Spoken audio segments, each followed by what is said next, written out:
here we go. All right, I believe we're feeding through to the people, Rolando. All right. Yes, while I'm waiting for verification of that, make sure everything's feeding through to everyone. Welcome to the Who Moved My Freedom podcast. Of course, I am your host, Hank Strange. Let's see here. Yeah. What the heck just happened? Okay. All right.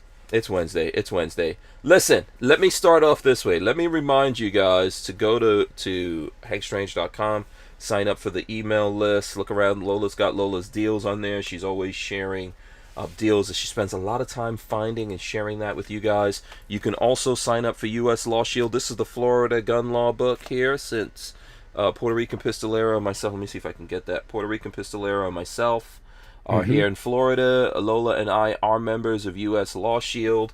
You guys can sign up, save some money if you're doing an annual plan, and a couple of those shekels come in our direction. So, you know, hey, that's a good thing. We appreciate it over here. Okay, so I want to let everyone know about this, ladies and gentlemen, my fellow Americans. I join you tonight from a bunker in a van above ground outside of my house to make this solemn announcement. Aliens are real. Rolando, Ooh. I don't know if you've heard this yet. Apparently, aliens are real. Uh, President Obama all but confirmed that. So I don't know what other kind of confirmation the world needs. They're real. They're our overlords. And the Who Moved My Freedom podcast is the number one Second Amendment podcast in the universe. Dun, dun, dun. And then I mean, look, we got to give some love, right, to locked and loaded Latinos also. I appreciate it. Yeah, Appreciate it. yeah. Every Sunday at 7 o'clock. Yeah, a close number two, a close number two. Well, you put in the work, Hank. We're only doing it one day a week, so uh, Yeah, I want to we got see to give those credit where numbers go credit's up. due. You guys need to smash the subscribe button right here. I'm not signed in. That's the reason why it looks like I'm not subscribed, but I am. You guys should all Mhm. get subscribed to Locked and Loaded Latinos. The aliens are also afraid of Locked and Loaded Latinos. It's weird. It's weird how that works, Rolando. It's because they know that we know what they're up to. Right, right, hmm right. Okay, so listen, I'm gonna get into the open of the show here. I do want to remind everyone that Harry's Holsters is a sponsor of this show. They make awesome Kydex holsters. You guys should check them out. I think you can use the code Hank Strange, save yourself 10% off, all that kind of good stuff. We're gonna get into it right now. Let's smash the open.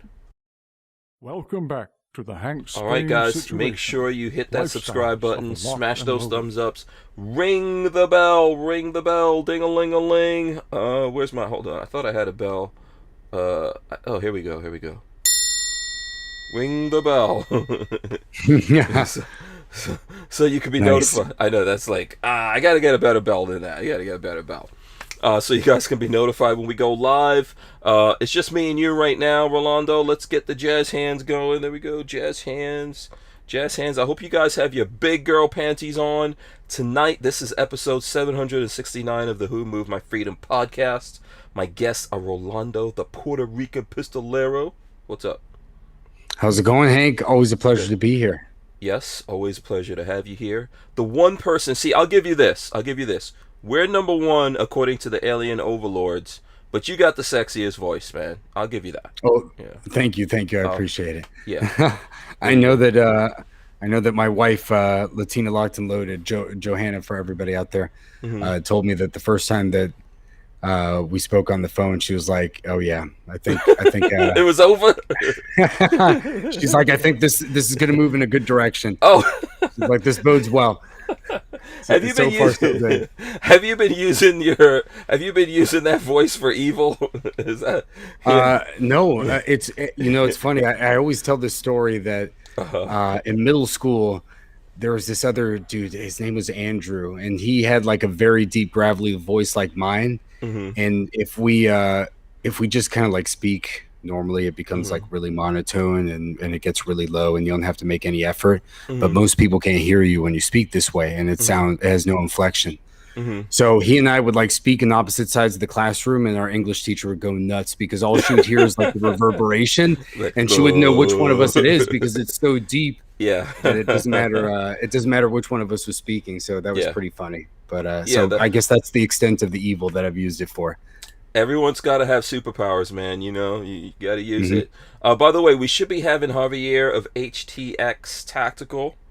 I think he's going to be joining us. So, you know, he might be wrapping up stuff at the store. I'm not exactly sure, but he should be joining us here shortly. Cool. So you guys will see him. Hopefully, Kathleen Music Lover says the bell sucks. Yeah. And and Vanessa Kitty says melty sounding voices are nice. Oops, the ones that melt your heart. Look at that, you know. So there you go. DCG44 says aliens has a different meaning when you live on the border. I guess that's true.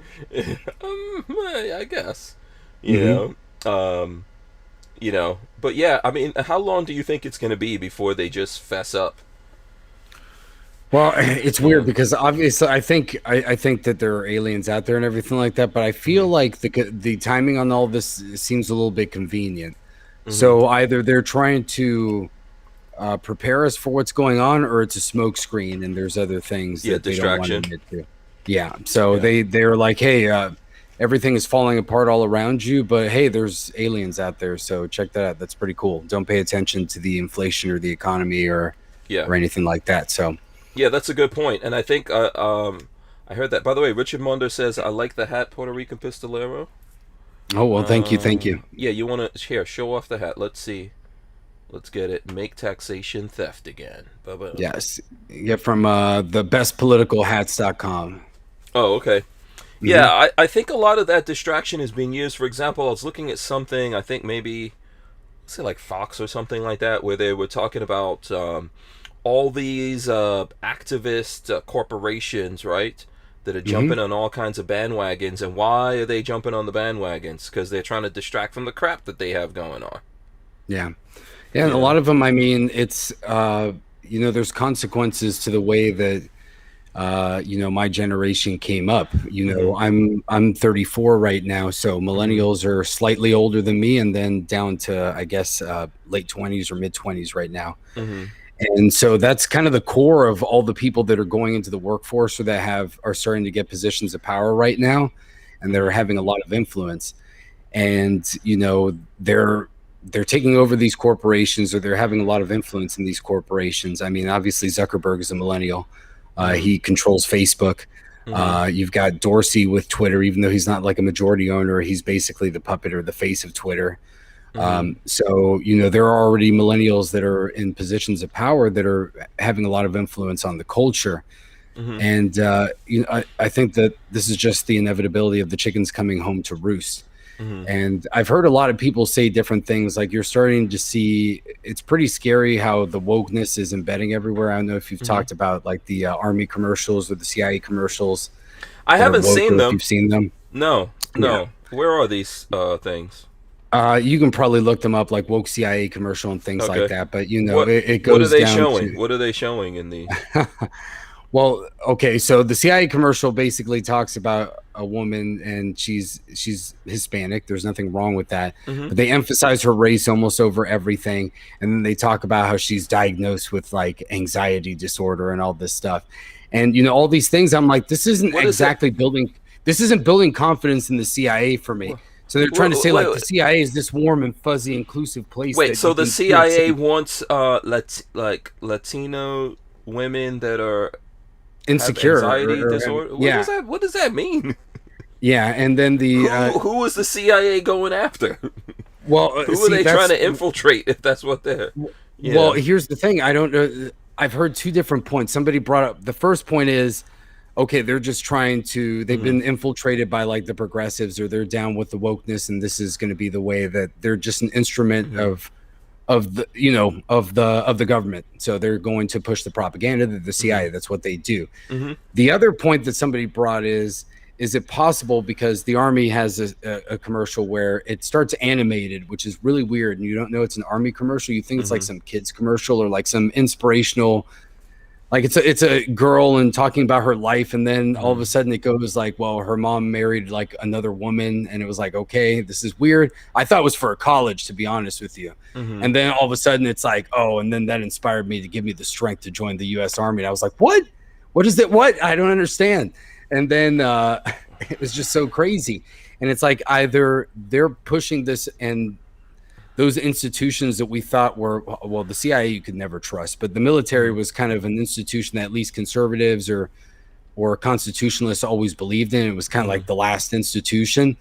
So either they've finally taken it over and they're just purging everybody now, or they feel that the population itself has become so woke that the only way that they can get anybody now is that they have to cater to the wokeness. So it's either they're feeding the wokeness and they're going for the kill, or the wokeness permeated through the culture so heavily now that they're like, well, they think this is the way it should be.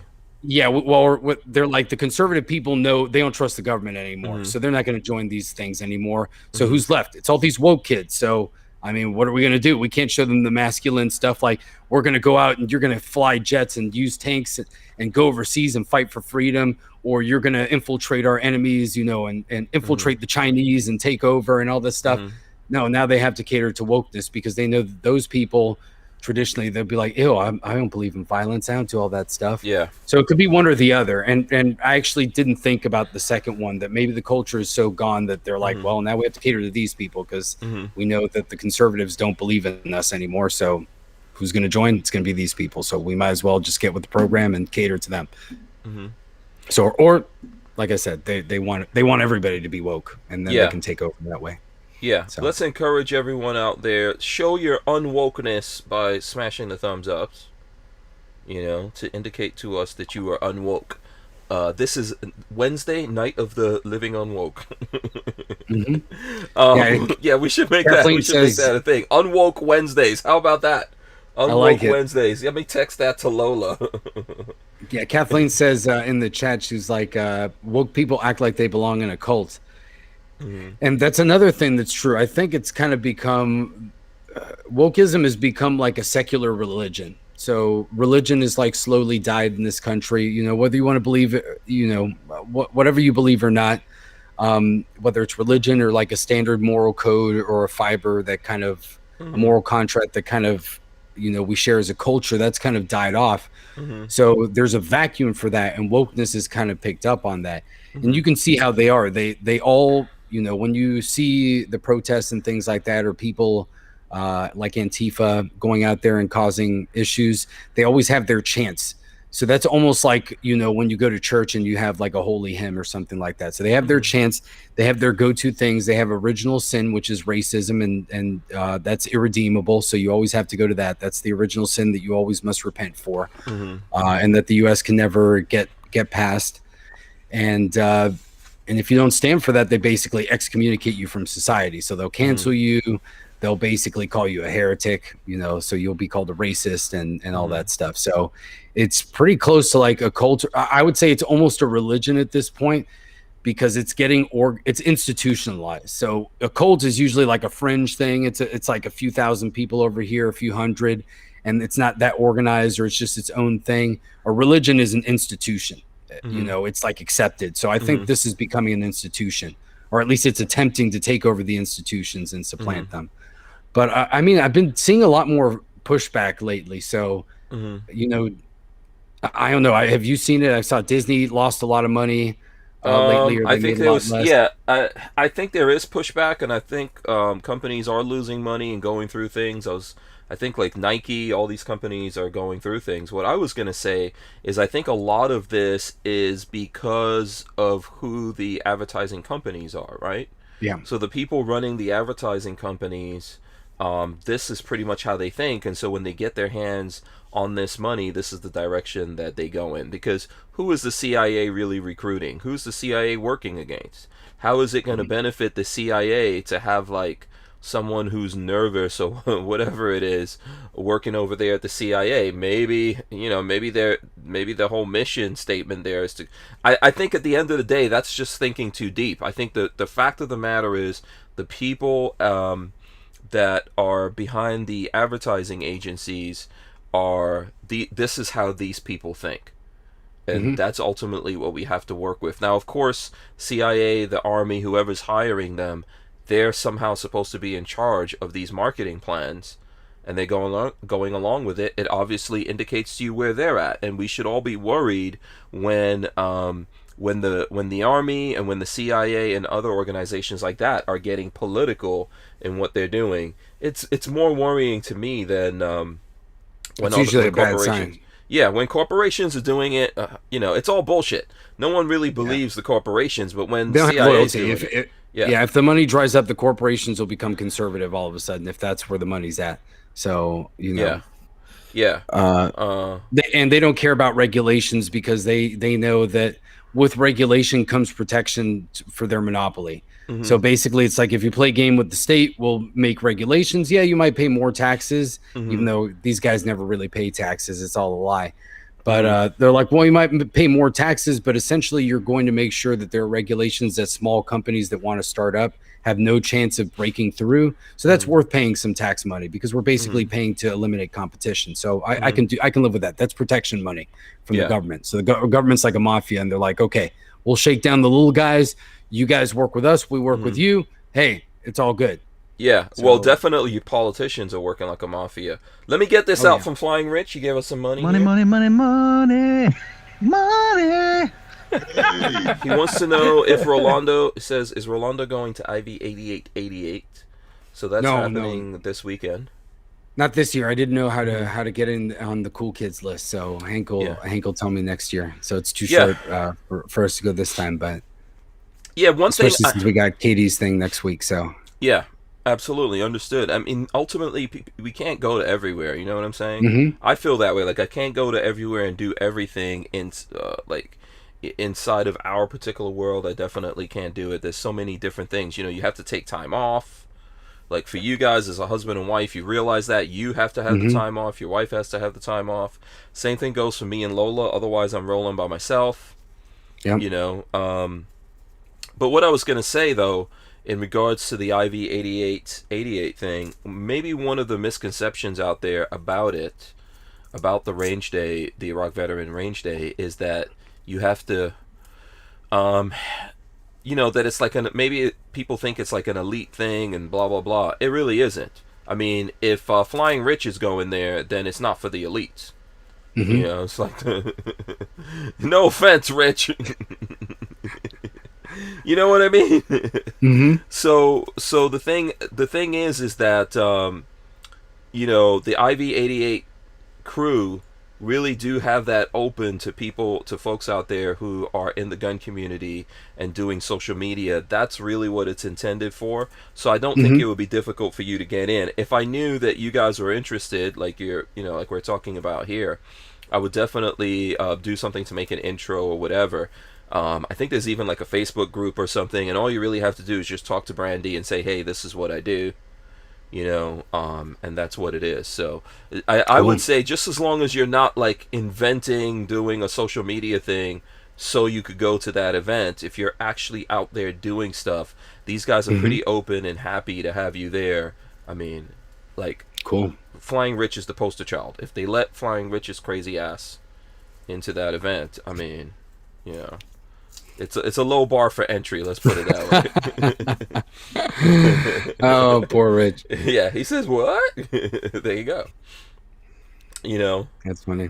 Yeah. That's one guy you're not going to see. And, look, I think Rich is a good dude. He's definitely part of our circle over here. But, he's not the gun Illuminati. What do they even call it? What's the thing for that? I don't even know. The Illuminati? Huh? Illuminati, I don't know. Yeah, I don't know. I don't know what's the thing, but he's definitely not in the upper crust of the gun people. I'm not either, for that matter. So, and I don't think you guys are. Most of the folks out there are not. So, I think it's a good cross section. I don't go there every year. So, uh, Hmm. let's see. What is this? CJ says, did you guys hear about Pentagon releasing info about having Hmm. over 60,000 military personnel for the past 8 years? Secret military. Hmm. Yeah, You heard basically that? scrubbing over like social media and things like that. Mm-hmm. And I heard that the new SecDef, he's got like basically a czar of wokeness. I forgot what the official title is. Mm-hmm. Um, and he essentially had comments pretty much. It's like, oh, and, Trump is a racist, and anybody that supported him is a racist. And this guy is basically going to outsource because the federal government can't do this legally because of the First Amendment. They can't, Mm-hmm. go after your freedom of expression and spy on you in that way. So they're having like a third party company basically scrub through military social media, Mm-hmm. and they're going to purge people that way. Yeah, And didn't because it's a private company, they'll yeah. be able to get away with it. And I was like, that's just such BS. Like that shouldn't matter. Yeah, didn't they Like kick didn't they kick the guy that's running at least some commander of Space Force? Didn't they kick him out for yeah, he was some a things? lieutenant colonel. Yeah, he was lieutenant colonel for Space Force, and then he self-published a book. And Mm-hmm. I don't know if he gave him a heads up before he did it, but Mm-hmm. he self-published a book, basically talking about how the critical race theory and the critical theory, not just race theory, Mm-hmm. was basically Marxist teachings, and it was infiltrating the military, and it was going to be the downfall of the military. Mm-hmm. And then he went on a podcast, I guess, to promote the book and talked about it. And they asked him. He used to be a fighter pilot, and then I guess he transferred over to the Space Force when the Space Mm-hmm. Force came to be. Mm-hmm. And then he was a lieutenant colonel for one of the ballistic missile Mm-hmm. commands or something like that. Yeah, and I don't know a lot about this critical race theory nonsense. I did look it up. I don't know how much the folks out there know about it, to be honest with you.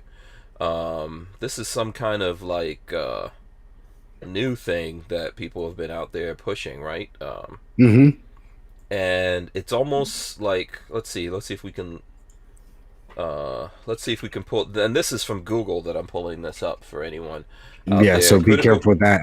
Yeah, critical race theory is an academic movement of civil rights scholars and activists in the United States who seek to critically examine the law as it intersects with issues of race and to challenge mainstream liberal approaches to racial justice.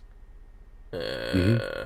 I mean, when I looked it up, or when I've looked at people talking about this, the folks who believe in it, there's a lot of crazy things like America started in 1619 or some nonsense like that. I guess it's trying to say that America was founded on racism and yada yada yada. I mean, that's critical race theory. It really mm-hmm. goes to critical theory because now critical race theory is kind of like the I guess the one faction of it or whatever subdiscipline of it. Mm-hmm. It really almost has to do with like deconstructing anything. It's a theory that seeks to give social agents a critical purchase on what's normally taken for granted and promotes that development of a free and self-determining society by dispelling the illusions of ideology. So yeah, pretty much it tries to break and deconstruct everything. So, with critical race theory, you try to find the core of like why there's inequality, things like this, what you can do about it and how you can repent for it. Then there's critical gender theory. And that kind of goes further into the trans issue and all this stuff. So it's almost like a deconstruction of what we hold true in Western society. Yeah, is really what it gets down to, and that's why it's so destructive. Yeah, I mean, and it goes down to Marxism. It does because it tries to eliminate that. It tries to ultimately deconstruct and say that there's no differences between anybody, and it goes towards how do you get to that through equity and all that stuff. Yeah. So it's not something that's worth, even deep diving into what it means. It's just an indicator of people's, like what you just said. I think people's insanity. The reality of the entire world is the reality of the entire world. How do we get together and form? Cities and countries or whatever it is, groups, villages, right? Let's say, I don't know, villages. It's probably maybe that's the oldest thing that we can go back to groups and clumps of people. How do we get together? What are the things that those things are based on? and how has that evolved over time? You Mm-hmm. know? So, over time, as human beings, I would like to say if you look at it, we've gotten better. You know, Yeah. the origin of the origin of everything are simple motivators of why people do things. Mm-hmm. You know, Yep. it's so like trying to read extra stuff into what exists now and base everything off of that, or use that as an excuse of this is why we're going to dismantle everything, and this is why we're going to remove identity or pride in these things. You're not going to, anyone who has pride in that, there's something wrong with them. If you have pride in this over here, that's fine, Yeah. because that leads to the chaos and the confusion that we want Mm-hmm. everyone to have, right? Yep. Yeah, and I think it's completely destructive because I think it tries to destroy, like you said, all the progress that we've made in the past like 200 years, and it Mm-hmm. really tries to go back to, it destroys like the legitimacy of America. Mm-hmm. It says that there's nothing good out of it. And I Mm-hmm. think you can draw a balance. And I think Mm-hmm. this is kind of like where conservatives have failed, Mm-hmm. where they left a vacuum where I think they went too far into the patriotic America, rah rah, everything is Mm-hmm. great. Like, let's not talk about any of the bad things that ever happened with America. And I think now the conservative movement, and I have a problem with this with like Second Amendment people a lot, Mm-hmm. because we always talk about, well, the Second Amendment is one of the checks against the tyrannical government. Mm-hmm. Yet everybody gets very uncomfortable. At least a lot of conservatives get uncomfortable when you talk about the terrible things that the government has done in the past for some Mm-hmm. reason. And it's because a lot of it has to do with race. But I think it actually reinforces the argument even more. I'm like, the government actually never lived up to the standards of the Constitution. They never Mm-hmm. did. They wrote the Constitution and then they started trampling it from day one. And from the first day that it was written and the ink was drying, basically our rights were being deteriorated from that moment forward. It was never as good as the first day. In many cases, you could argue other things improved, obviously.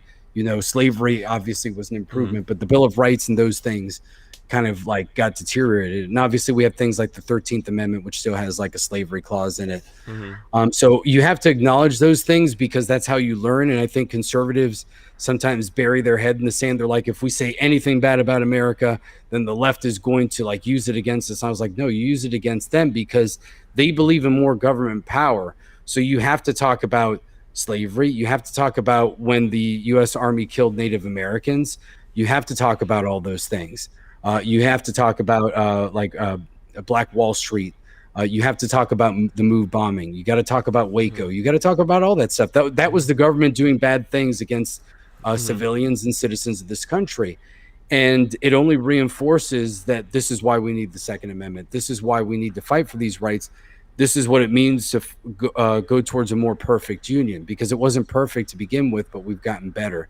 So instead of blaming everybody in the past for their sins and not living up to that, I'd rather just say, well, how about we actually live up to that standard? Yeah. Instead of like trashing it all and saying, well, they're hypocrites, that doesn't invalidate the words. If I get rid of the men and I read like, let's hold these truths to be self-evident, all men are created equal and in their eyes of the creator. I think we all agree with that. Life, liberty, and the pursuit of happiness, a freedom of speech, right to keep and bear arms, the right to, to not have a legal search and seizure, all of that. But instead, everybody's like, well, the dudes that wrote it, some of them owned slaves and some of them were hypocrites. And it's like, well, okay, so they were hypocrites. Acknowledge that they were hypocrites, but don't invalidate the truth of the words. Just say, well, they didn't live up to them. How about us? Let's do it then. Yeah. So I think like the whole meaning of life and living, being a human being, right, is we're sentient creatures. Probably, obviously more sentient than most of the other creatures on the face of the planet. I don't know if there's some creatures that are more sentient than us. They're definitely hiding out somewhere. But the whole thing of that is growing and learning, right, and trying to figure out what is the truth. I think for a lot of us, the truth is in flux. And what I mean by that, there definitely is a truth. So I don't believe that, the truth is something that's fleeting or escaping from us, but it's in flux based on our perspective. As human beings, we see things from our perspective. If you want to get better as a person, you have to learn how to be more deliberate and how to look at the truth of things and figure out what that means, and juxtapose that with the ideals, for example, set forth in the founding of America. For sure, the people who founded America were not perfect. How could they be perfect? They came from another imperfect society, right? For the most part, we're talking about people that came out of Europe, specifically England, right? United Kingdom. Yep. That was colonizing the world at the time. And they came out of those people, and they came away from that system and they were trying to make a better system. That was the whole point. So that's why when you look at if you look at the things that America is based on things from every other place, this is why we've strived so long, and we're still on the forefront of humanity, basically. Yep. If you look at around the world, everyone wants to be here. When you have a Prince of England who frickin' leaves England himself and comes over here, that should indicate something to you, especially if you look at why he's saying he left England, or why they're saying they left England to come here. But then they want to somehow turn America into what they left, which was already bad. And the point I'm making about that is, yes, this is bad what you left. The people who left there cannot be perfect. They have to make themselves better.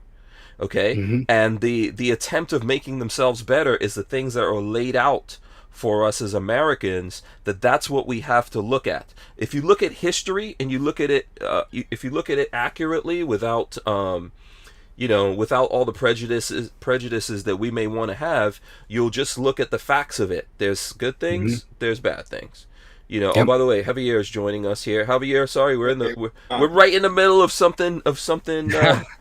How's it going, Javier? I was going to say, my bad, so, I thought it was 7 p.m. Central Time. Yeah, I was just thinking to myself, Javier might not be on the same page when it comes to timing. Welcome to the show, man. Go ahead and get set up. So here's what I'm trying to say to you. It is, none of us as human beings are perfect. We're striving for perfection. We need to look at things that happened in the past and go, okay, this is what this is what happened. This is why it's bad. And this is why we don't want to, we don't want to continue that. But we have to take the things that are really good in what it is that makes America. Like I was talking about the Prince here.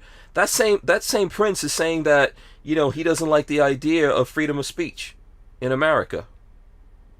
Yeah. I don't understand why this idiot is over here in America. I mean, as royalty, of course he doesn't understand that concept, because freedom of speech is ultimately the first weapon that they used against the royal family. Yeah, but why are people here? Why did he and his wife leave, go to Canada? That's pretty much a province still of the United Kingdom. Leave Canada and come to America, and then still America's messed up. And still we've got to get rid of. Why didn't they just stay in England and fight to make England better? Because it's more difficult to do that in places like that. It's easier for us to do it here, but the problem is to me, that I think there's folks out there trying to get us confused. If we're in a state of confusion, then we're malleable. It's easier to push us in the directions that they want to push us into. And if you look at it, to me, ultimately, everything indicates that those same people want to make us into slaves of things and bind us to like the government. Like you're saying, they want bigger government. They want that government to tell us how to think, what we could do. This is, don't figure out for yourself what the hell's going on in the world. Take our word for it. And go in that direction. So Boss Hog says HTX Tactical. What's up, Boss Hog? That's one of your people, man. What's up, Javier? I'm good. Just been super crazy busy. Yeah, that's a nice wall behind you, man. Kind of that's awesome. Yeah, kind of something. Yeah, kind of jealous right there. What's how's it been in the store? I know the last time we tried to get you on, it was crazy. Yeah, man. During the pandemic was super insane. I'm assuming for every gun shop across America. And it's still crazy for us. We actually had to move into a bigger location, so we're about 6,000 square feet. It's a pretty clean store that we set up. Yeah. So Lola's asking me if I've got Javier centered. Hold on a second. Let me try to figure this out. I'm gonna throw all three of us. Yeah, you need to probably center your camera a little bit so when we go to all three. The other way, other way. Boom. There you go. Awesome. Yes, there you go. See, Lola trying to be the boss from a distance. You know. Um, yeah. So you guys moved to a new location. Where are you? So we're down the street from our old location, which is in Houston, Texas, 29610 5401 Mitchelldale, Suite A2. Okay. All right. Cool. Have you guys added more services and things like that? Let me throw up the website actually. Yeah. While we're We still talking have the about same this. services, but now we expanded into fishing, survival gear, Oh, really? hunting, Okay. Cool. for sure. Yeah. I mean, what I see a lot, like on Instagram and stuff like that, is some badass custom stuff that you guys do. I'm just flipping through the site right now. Um, so do you have a lot of stuff available? What's the like So, what's the so state of I'm kind of glad you brought up the website. So our mhm, website, just like pretty much a lot of other gun shops, we do a lot of drop shipping from our website. So that's the state of the gun industry. Everything is still pretty much out of stock. Now in store, we have a ton of more products that we get on a daily mhm. basis, whether it's from other manufacturers or us manufacturing ourselves. So in store, we have a ton more products versus our Mhm. website. Okay, and Kathleen Music Lover wants to know what state you're in, which I forgot to mention. You want to go ahead Yeah, we are in the greatest country in the world called Texas. and all right. I'm not gonna argue that. Not gonna argue that. Yeah, Lola's saying that HTX does badass upgrades to guns. Uh, hmm so We do. We do some pretty badass shit. yeah, absolutely. So is by the way, have you met Puerto Rican Pistolero Rolando? I should have done that first. I think I Uh, ran into you at Shot Show just in passing, and I think you were at the basketball game too. Were you at Yeah, the for sure. game? I remember. Yeah, yeah. So I think I saw you there just in passing, but mhm. hmm Definitely. Yeah, Well, maybe this shot show we can link up. yeah, yeah. for sure. Yeah, Next hopefully shot show. that'll happen again next year. Yeah, for sure. Yeah. What's the odds? What do you guys think the odds are on Shot Show 2022? I think it's going to happen. I mean, Vegas is open back up. Obviously, we hmm were one of the first states to open back up. Mhm. Mhm. So I think it's going to happen. Yeah. Yeah, What do I you think they think, might Rolando? change. I think they might change the venue because I heard didn't the hotel get bought out by the Chicoms? I forgot. No, I I think heard it it's expanded. yeah. Yeah, It probably yeah. It's probably did change hands, but they still want to make money. yeah, but So they still. yeah, but if the Chicoms own it, it'll be pretty funny because then they can't kick all the Chinese spies that try to take photos of the guns out. Oh, I don't know. I mean, That's the problem. They yeah, should just come to Florida like they used to do it back in the day. I'd be happy about yeah. that. I wish it would move from Vegas, but I think that Vegas is the big convention hmm location. Yeah. So I don't see those guys giving up on the money. The hmm thing that and yes, I think they did expand and there's bigger space now because I know I was talking to Walter from Safety Harbor Firearms and he said that they were like most people are choosing new locations and all hmm that kind of stuff. So it looks like everyone's getting set up who's actually getting a booth there, right? What I'm worried about is what kind of restrictions are going to be in place. You know, that's the thing to think. When 2022 rolls around, are we all going to be able to go there? We won't have to wear masks. We don't have to show COVID vaccine passports. That's what Yeah, I'm hoping we don't have to do. Go ahead. I definitely, I definitely don't have a passport to show as far as like the vaccine. So uh, that's definitely not going to happen on my end. Yeah. As far as I'm concerned, man, asking for that passport is I'm gonna make that racist. I know some people are gonna get mad at me, but asking me for that vaccine passport, it's like we don't have to have no ID. Yeah, I'm kind of intrigued too with like my Mhm. other industry. I'm a performer and like my guys Mhm. still travel, hmm and Mhm. they're saying that we do a lot of ambassador stuff for America, going to different countries. Mhm. Um, so we're going to try to figure out, I mean, how that's going to play out as far as the Mhm. vaccine passport and all that. Yeah. So, do you want to fill people in for like so people who haven't seen you on the show already, you want to fill them in on like, what you're talking about here cuz you guys do some like hip hop dancing, right? So that's kind of the basis of it. So I'm a Okay. b-boy uh, Mhm. by trade. I've Mhm. been b-boying for 25 plus years, Mhm. and initially we turned that into a full-fledged performance. So it's just not Mhm. dancing, but it's a mix of everything from acting to Mhm. music to theater to hip hop dancing, and it's just a Mhm. mix of everything.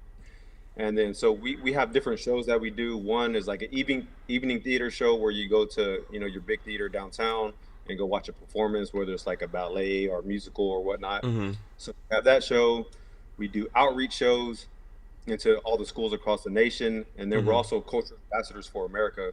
So we've been doing that for like the last 8 years, Mhm. and so the United States will use us to go to different countries, especially more of the almost third world type countries, whether it's like Mhm. a Moldova, Armenia, Mhm. Azerbaijan, and then we'll kind of uplift them and we'll do a culture exchange and we'll teach them, we'll incorporate them into our show. I think the cool thing about that is the government, they use us, but they don't tell us how to do it or what we Mhm. should say should do. They let us do our thing, and Mhm. so I think that's cool. Yeah, if I'm not mistaken, and correct me if I'm getting things wrong here. What you do is, or like bebop, hip hop, all of that is something that's uniquely American, just like jazz, right? Yeah, absolutely. And Hmm. hip hop is the biggest thing in the world. You can go to the ends of the earth and there's going to be hip hop heads. And when I Mhm. say hip hop heads, I mean the culture of hip hop, the four Mhm. elements: Mhm. b-boying, Hmm. DJing, Mhm. MC, graffiti artists. Just not what you see on TV as far as like rappers and Mhm. girls and big chains and all that. Mhm. There's a culture within the hip hop community, Mhm. and to kind of give you an idea of what we do with this. So, for instance, in 2015, we did this really big thing called C2C. And what we did is we went to Armenia, Azerbaijan, and Georgia. And I don't know if some of y'all familiar with the Armenian genocide and Mhm. Azerbaijan, Armenia. They're actually Hmm. going to war right now. It's Mhm. kind of picked up a lot heavy in the south where they meet at. And so what we Yep. wanted to do is, how can we? Obviously, we know we're not going to be able to change the minds of, the political party on either side, but how can we bring the countries together? So we did like a month tour. We went to all three countries. We held competitions. We got the 10 best dancers from all three countries. We taught workshops. We did all of our media and whatnot. And then we came back home for a few weeks. And then we went back to Georgia, which is the neutral country. And the government rented out a resort on the Black Sea in Batumi, Georgia. And we had all 30 dancers there, and then we taught them some choreography, and then we incorporated it into our show. And then at the end, all the ambassadors and all just the big people from the government came out and just kind of showing you, through hip hop, we can bring unity. And Mhm. so that's kind of the idea of what we do. Yeah, that's really cool, man. That's awesome. Yeah. Do you have videos and stuff like this? I would love to Yeah, see yeah, this stuff, man. I'll shoot you some links. Yeah, I would love Sure. to see this. I mean, cause I know, like me being an old dude, I remember. I always tell people I came to America and people used to like breakdance battle. That was like a for real thing. That if people look at that in the movies, you think, okay, that's just some fake stuff that never really happened. But for me, coming to America in the early '80s and seeing folks who had some different problems, and this is how they worked out some of that. I'm not trying to say all of it, right? There's always been gangs and different things like that going on, but a lot of that got worked out from breakdancing and lots of different things in hip hop culture. I don't know if everyone really understands how deep that is and how So much of a true art form it is, like jazz or anything else. yeah, no, for sure. So like, you bringing that up, like in New York, where it started at, in all the boroughs, everybody had their own gangs, and Mhm. instead of killing or fighting, they would battle each other to see Mhm. who came out on top. Obviously, there probably were some fights Mhm. throughout because of Yeah. the bravado of the culture. Mhm. But now, B boys and B girls are breakers, which what we are. We were the kind of the last ones of the culture to start really making money. So now it's been around, but it's kind of been underground. That's what it's Mhm. called. Mhm. So you'll go to competitions, but now it's like it's on a big level. The Olympics picked it up. So now Mhm. it's an Olympic sport. I Mhm. got a lot of close friends who are sponsored by either Monster Energy, Red Bull, and one of the guys who actually spearheaded that, he's actually here in Houston, who has his own hip hop school Mhm. as well. He's been opening up a lot more, and so it's on a big level now. We're all getting sponsorships, Cool. actually getting paid versus like, hey, can, like, for instance, it's kind of weird. The other day, we got a call and they're like, hey, can we have your group come out and perform for $100? And I was like, Yeah. that's kind of Yeah. this is a slap in the face. Like, Yeah. I mean, we're that doesn't even international. pay for how you get out there. It doesn't. That's $100 doesn't do anything. yeah. Uh, Hmm. Yeah. so it's like one of those things, and people are still like, we train just like the top athletes in the world, whether it's MMA, Mhm. NFL, Mhm. baseball. We take all that serious. Mhm. The way we train, taking vitamins, eating healthy, Hmm. Mhm. and all that. Yeah, it's one of the beautiful things. Like, I think when you came in, we were talking about how people are trying to deconstruct the history of America, and make and separate like good things from bad things and make everything bad or whatever. This is one of the good things that came out of something bad, and Absolutely. it's a Hmm. genuine art form. I know there's folks out there who probably don't respect that, but I'm telling you that to me it's a genuine art form, not something that I could do, and something when I look at people doing it, I'm like, that's amazing. Yep, absolutely. Yeah, it takes actual skills and commitment and dedication and all that kind of stuff, just like anything else. Do you think that that people in other countries take this more seriously than we do in America? Like what happened to jazz? Like I have friends that are jazz musicians and no one respects them in America. I wouldn't say differently, but so, for instance, like in Europe, they have the essence of the culture of what we used to have back in the 70s and 80s. So in Europe, that's how it is now. Like when we go to an Azerbaijan, which is a Muslim country, or we'll go to Armenia, which is a Christian country, Hmm. not about religion. Like I'll go there, whether it's Azerbaijan or either other one, and they'll try to give me the shirt off their back when it's vice versa. I'm like, here, let me help you out. Let me give you something. They'll try to take us out every night, try to hang with us, cook for us, Hmm. and just take us in. But it's a worldwide phenomenon. Yeah. Hmm. Yeah, I'm sorry. Go ahead, Rolando. I know you wanted to. No, no, no. I agree. It's that language that music bridges a lot of gaps, especially this type of music. I know that my wife, always talks about K-pop, but a Mhm. big element of that is the hip hop community in Asia and things like that. And uh, you know, uh, living in different parts of the world, I'm Puerto Rican, so obviously I saw how reggaeton kind of came out of the Mhm. Caribbean, and then seeing that music evolve and Mhm. seeing other countries take hip hop music and put their own spin to it. And Mhm. you can just see how that unifies people and it transcends, all of our differences and all of our different languages. Mhm. And like you said, art really does transcend all of that, because you can see the skill, the commitment, and let's be honest, there's a beauty involved in it as well. When you watch somebody that has the skill and the passion be able to achieve something like that, and see that passion go into that. I mean, if that's not art, I don't know what is. Art is Yeah. really trying to embody passion in either a moment or in like a piece that's kind of like fleeting. So Yeah. I I, Yeah, I think that's what it's all about.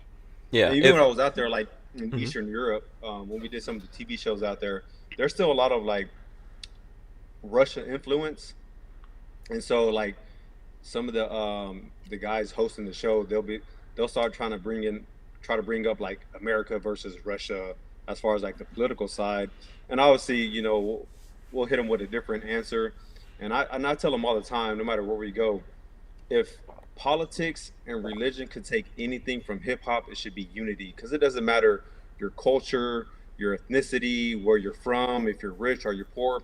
We literally all come together for one cause, and it's for the love of the culture of hip hop, whether it's b-boying, MC, DJing, graffiti. We all come together for that one cause. Mhm. Yeah, I think ultimately we are, as human beings, we're definitely different from each other, but we're more alike than we're different. You For know. sure. I mean, everybody wants to eat. Everybody wants to eat a good life, and just live happily ever after, no matter Mhm. where you're from. Yeah, Hmm. and everyone enjoys seeing like beautiful performances. I'm sorry, you Oh, know, absolutely. Yep. you know, a beautiful, interesting looking people. You know, movement and music. This is like core stuff, man. You know, the Hmm. only thing more core than that is like fire. When we got around fire as cavemen or whatever, you know, and somehow started communicating with each other, the next step from that was music and dancing, right? Hmm. Even we did we performed in Moldova as well, and Mm-hmm. so if you go to like the north of Moldova, it's a really small city, and they think they're their own country, even though Mm-hmm. Moldovas are really small. Mm-hmm. And so we got the heads up that the KGB was tearing down our posters, like 2 days before we were going to head to that Mm-hmm. small village. And so, anyways, we are already warned about it, and we still ended Mm-hmm. up going. And then as soon as we got there, we did our thing, and then we usually do like a speaking engagement, which was at a university, Mm-hmm. and have it in the audience. You have some KGB officers just kind of looking at us and seeing what we're going to do. But Mm-hmm. it's not about politics. Whenever we talk about hip hop or the culture or the Mm-hmm. unity, it's Mm-hmm. about just bringing everybody together. Yeah. Hmm. Yeah. Let's see. There's a whole bunch of different comments here. I'm trying to catch up to it. Um, how does that link with the gun world? You know, here is So and to me it's not crazy, but I know like I'm just gonna show what's behind you right there. It's a beautiful wall. Here's a bebop dude, you know, with a beautiful wall of guns behind him. How did this become a right thing? here, you got a SBR Scorpion, Yeah. the 300 Blackout SBR or PDX. That's Yeah, I see SBR a drum Express. mag up there. I got this Hmm. joint right here. I Hmm. mean, this is one of the prizes. Hmm. This Ishma, brand Hmm. new, never been fired, probably Hmm. from I think the 90s, and a Scar 308 that we did some crazy design to. Hmm. Even though we do a lot of crazy custom stuff, I barely have a few custom pieces. Hmm. I just like Hmm. more like the historic stuff or just some really good. Hmm. Hmm. But so how I got into firearms is about 5 years ago, 6 years ago. I was like, what am I gonna do after I finish, breaking or performing? Because Hmm. obviously doing stuff at a high level physically, just like any athlete, you have a certain window, Hmm. Hmm. but at a high level. So initially, I did it with a guy I grew up with here in Houston. He was actually a veteran, but he just started doing a bunch of can I cuss on here? Yeah, man. Yeah. He did a Just. bunch of hoe ass shit, right? And so, but it actually started taking off. Yeah, it started taking off. I I love was it. like, Yeah. Uh-huh. sponsorships. I want to do a TV show incorporating hip hop, Yeah. guns, and have a vet buddy be involved. Just Hmm. because growing up, I grew up in the hood. So growing up in the Hmm. hood, you see a lot of people with firearms, Hmm. but that's pretty much it. They don't know shit about guns, how to handle them, Hmm. all that good stuff. So I wanted to kind of educate, my people on, the proper way to hold the firearm or just getting involved into the community. That way you can gain a respect for it. Hmm. Just like all of us that's in the gun industry, whether it's little cliques that don't like each other. I mean, at the end Hmm. of the day, we're here for the same cause, right? Yeah. Um, How to did hold you the How second did amendment. you know the right way to do these things? How did you learn that? Um, so anything that I involve myself with, I try Hmm. to just entrench and learn everything that I can. Because Hmm. anything that I'm gonna be involved with, I want to do at a very high level, whether it's Hmm. dancing, Hmm. being into guns. So, long story short, I ended that with him, and then one of the guys that was sponsoring me, which is my partner now, George with HTX Hmm. Tactical, he was just selling some small parts, no guns, at the gun show, and I was like, you know what? Let me put this outline together and pitch it to him. And Hmm. so it was like, you know what? I want to involve selling firearms, customizing them, but bringing the hip hop culture into it because there's a lot of people with firearms in Hmm. the hip hop culture, but they just don't know shit about the Yeah. firearm culture. Without a doubt. Yeah, we see a lot of, it's always been a part of the culture and not always in a negative way. Like I know some people look at hip hop, or I've seen some people say that here that they have a different idea maybe of hip hop music. It didn't start out as something that was violent, but there's always been guns have always been something that dudes are attracted to. Them that Yeah, for sure. yeah. So Even going to other gun shops, I'm like, man, can you customize it like this? And hmm they just weren't. good job. And myself being an artist and looking at all the small details, I'm like, man, I can do that better than them. So I'm just gonna go do my own thing. Mm-hmm. And so we just grew from that, from Mm-hmm. working a 150 square foot room in an office building to kind of expanding to the old shop, and now we're in a 6,000 square foot, building. Yeah, that's awesome. That's awesome. Boss Hog, who is in the great state of Texas, says HES Tactical Shop is like a candy store for gun parts. That's from Boss Hog. He said that a while ago. I'm sorry. I apologize for that. I'm trying to catch up to everything. Yeah, man. I think that's definitely. I think that's a good thing to do, man. A good way to go. And for folks to realize that you don't have to be, you don't have to be a criminal or whatever. This is kind of like an image that's put out in the world that guys like us who are into guns, we're somehow thugs and criminals. Yeah, for sure. I You know? mean, you know how the media is. They'll Yeah. twist something really, really quick. That's why when the media always interviews them, I let them know from the jump. I was like, look, if I do this, you can't do that other bullshit on the side. Like, just be real with it, Mm-hmm. And then we'll do the interview. Mm-hmm. Yeah, absolutely. I don't know, Rolando, if you've got some questions here. Yeah. Well, how long have you been part of the shop and building guns and all that? So we're going literally starting our 5th year into it, Mm-hmm. Cool. and not doing that. I mean, we got some of the biggest clients, Mm-hmm. period, from every major league sport to artists to Mm-hmm. whoever. And that's another thing too. Like going into this, like when you see guys train, they're always like in their fatigues or army gear and all that. It's like, I don't wear that. I might wear it every once in a while, more of a fashion statement, but like, I'm not gonna go train in that because I don't wear that every day when I'm out here. So I'm Might gonna as go well- train yeah. it. Wear Yeah. it. Mm-hmm. Yeah. Lola wants to know what your role is. By the way, I'm gonna pull up. The Instagram right here. So my role in HTX Tactical Mm-hmm. is making one of the biggest shops, period. There's a lot of stuff that we have that we're working on. Not gonna let the cat out the bag now, but there's a lot of things that we're doing, and just to put out quality, nice stuff. Even with the new Look at shop, I that. was saying we got fishing gear, we got survival These are some gear. beautiful guns, man. I'm just going through some of the handguns on the IG. Appreciate it.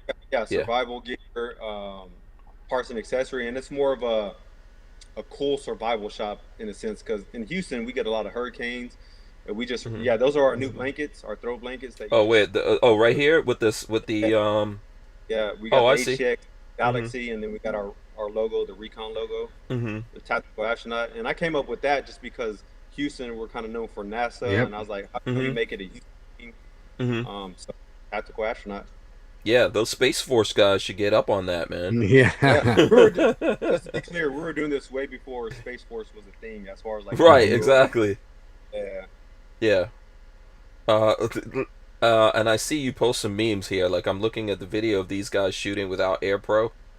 Yeah, so I don't know if I can show that, so I'm not like I don't know. So- I don't want to. It's just real So stupid. Monday through Saturday, I'll post our work. And then on Sunday, I kind of want to just break the gun stuff and just, Right. or not even just the gun stuff, but I just want to either just post some random crazy videos, whether Yeah. it's, I'm gonna do it real quick and show you guys this craziness.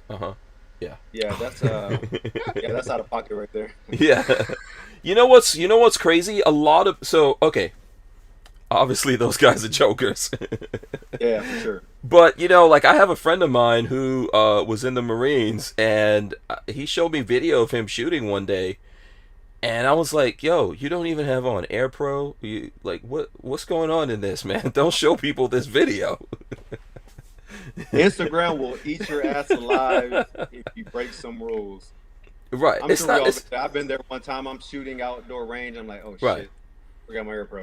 Yeah. No, I'm not. Yeah, and I'm not knocking anyone for making mistakes like that. It's just, like I'm talking about a guy that was trained to be a sniper by the Marines, and you forget things. If people don't remind you, I try to do it in a nice way because, yes, as you said, if you just put it out there, people might jump all over you. But you're trying to remind people the reason why you want to do these things is so that you can do this longer.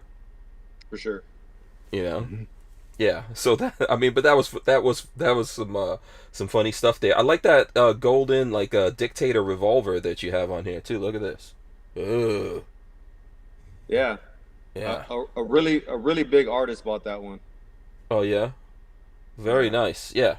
Hmm. There's a lot of rappers in around your way, right? there is. Houston's a pretty cool city, just to be a part of, live Hmm. in, to be from. Yeah. A Is lot of this the, who is this breakdancing right here? Sorry. Who is that's one that? of our guys. Okay. Hardhead veterans came by the shop the other day, Hmm. and they brought some helmets, and I was like, hey, let's just do something real cool with it. And I was Yeah. like, That's your a s- ballistic helmet do this, just to be yeah. funny about it. That's a skill right there. I'm sorry, man. Not everyone could do this without breaking their Hmm. neck. What? Yeah. Man. Yeah. It's good stuff, man. Like whenever I look at your Instagram, I get lost. Hmm. Yeah, and then that was another thing too. Like when we started, I was like, I don't want to compete with all the other because there's like a gun shop on every Mhm. corner in Texas. Period. Mhm. Mhm. Right? I was like, I wanted to separate myself and use my background and incorporate it into firearms, and that's how Mhm. we blew up really big, really fast. Yeah. Absolutely. Um. Let's see. Mr. Lovell said we should do a fan build off. You know. I'm down for stuff like that. You know. I'm down for stuff like that. But you can't cheat. You can't go to HTX Tactical and have them build your gun. And then pretend that Yeah, you did No, that. you get him to finish all the parts and then you put it together. So Oh, that still yeah. counts, right? We'll just white label it. yeah. Yeah, Exactly. is it building or is it assembly? You know? That's the question here. Is it He'll really do all the building? Is it slide work, all that, and then I'll put it on an 80% lower on an 80%, and it'll be perfect. There you go. Mhm. And I just want to be clear, It'll just be. like I know y'all see me a lot on Instagram, but Mhm. we really do got a badass team. Mhm. Like Hmm. our machine, I call him a mad scientist. He's been building robots since he was in middle school, messing with CNC machines. So I'll give him a crazy, hey, can you do this, this, and that, and he'll do all his measurements and make it happen. Like the JDF gun, the Green Power Ranger, we Mhm. built a gun for him, and we just did this Oh, sweet. insane slide. And then we have another one for T Pain that we're about to drop, which is like we did a microphone, CNC to microphone on top. Really? And then our Cerakoter, he's actually a legendary graffiti writer. Mhm. In pop culture, he's been doing art for 30 plus years. So when I was starting this, I was like, hey, I'm about to do this gun shop. You're going to be the perfect person to. All you have to do is just learn how to bake Cerakote. Mhm. That's all you need. Everything else I already know you got. And then my partner handled the business end, and then all the rest of our employees. So like, we really have an amazing ass team. Yeah, I mean, I'll run in more of this stuff. One of the things that I like about what you're doing, what you guys are doing here, aesthetically, it all goes together. So the Hmm. ability to Cerakote stuff or make things different colors on its own is not really good enough. That's not art. That's not creativity. But when I look at like how you guys do things, the combinations, the colors, you're not doing it just for the sake of, oh, we could throw purple on here or And right now, you're just at whatever. the top of our page. If you just scroll down way like, middle bottom, like you'll start seeing the really crazy Yeah, shit. I see some. Yeah, I'm seeing some good stuff here. Mm. Hold on, I got distracted here, but for a second by something. Let me see if I can Oof. show the people what's distracting me. Oh, this wasn't you guys. This is from someone else, though. This is a repost right here, though, right? So a lot of people know, people who've been following us, they know like I'll post crazy videos on Sundays. So like Yeah, I'll just get like a million DMs. Hey, here's this video, and it's just they're coming from everywhere. yeah, I got distracted. How far down do I need to go, man? There's a lot of good stuff in here. I'm trying to see. I mean, there's a lot of crazy shit on our page. It's just right now we're in the transition of you know going into the new shop, so we're waiting for a house to come move our CNC machines. Hmm. There's a couple more things left at our old shop to where we need to bring it into our new shop, but we're rock and rolling right now. Yeah, I really like the combinations of things. Let me see. For example, I'm going to show you guys what is this right here. Yeah, a Glock 48. I like how Yeah, you it's a guys did 48. this. You know. It looks like somebody's, and It looks like something from Tiffany's. This actually, it's not just Hmm. the Tiffany blue. That's what I like about it. It's not just the Tiffany blue. It's like how you do it. You know Are what I mean? Are y'all familiar with Toby, the a new rapper who he's been getting really big? He does kind of political rap music. He wears a lot of Uh, mint green. He's pretty no, big. no. We just I'll have to look at it. yeah, he's a dope artist. He's actually out of Houston, but I mean, Okay. a lot of these guns that you see on there are from customers coming in because obviously we build them for the customer. So Hmm. Hmm. probably 70% of those guns I would never ever use in my life, or even think about, Yeah. for myself. Right. But Right. like, Hmm. you I dream like it, this you build it. Dictator AK right here too. Yeah, Yeah. I I'm mean, I'll get sorry. one just to have. Yeah. Yeah. So I'm Who actually does building a crazy. Go you ahead. guys do this finish here for like So that's a 24 karat gold plating right there on that gun. oh, wow. Okay. Man. Yeah, there's some scroll work on there. Yeah, so I can get distracted. I'm gonna put this down right now. I'm gonna put it So I'm down. actually gonna go. I'm doing some Hmm. wild shit. I just Hmm. built the AK-74, Hmm. a ton of engraving on it, and then shout out to Dead Air Silencers, Mike, and all them out there. Hmm. They sent me Wolverine, so I'm gonna gold plate a can and a whole gun, and it's just SBR. Do it for the ground. Go plate a can. Huh. Has that been Yeah, done before? I don't know, not that I'm aware of, but Yeah, that's interesting. And yeah, Hmm. the because the Wolverine, I think we actually have a Wolverine here. I think Babyface P has a Wolverine that's here. Because I have my FFL SOT, and I think nice. I have Hmm. BFP's Wolverine. That thing gets hot. It is. It's a Yeah, really good can, yeah, and they're great people. yeah. So the end is near. Beware says that your audio is a little low. I don't know if we can do anything to pump that up. So I was going to do this at my shop, Yeah, but I thought we were going to do this at 7 p.m. Central. So and it's thundering real bad here in Houston. I was like, let me just get yeah. home. So I had to jump on the laptop real quick. Hmm. Um, and so, Yeah, but we I hear have a him better, fine.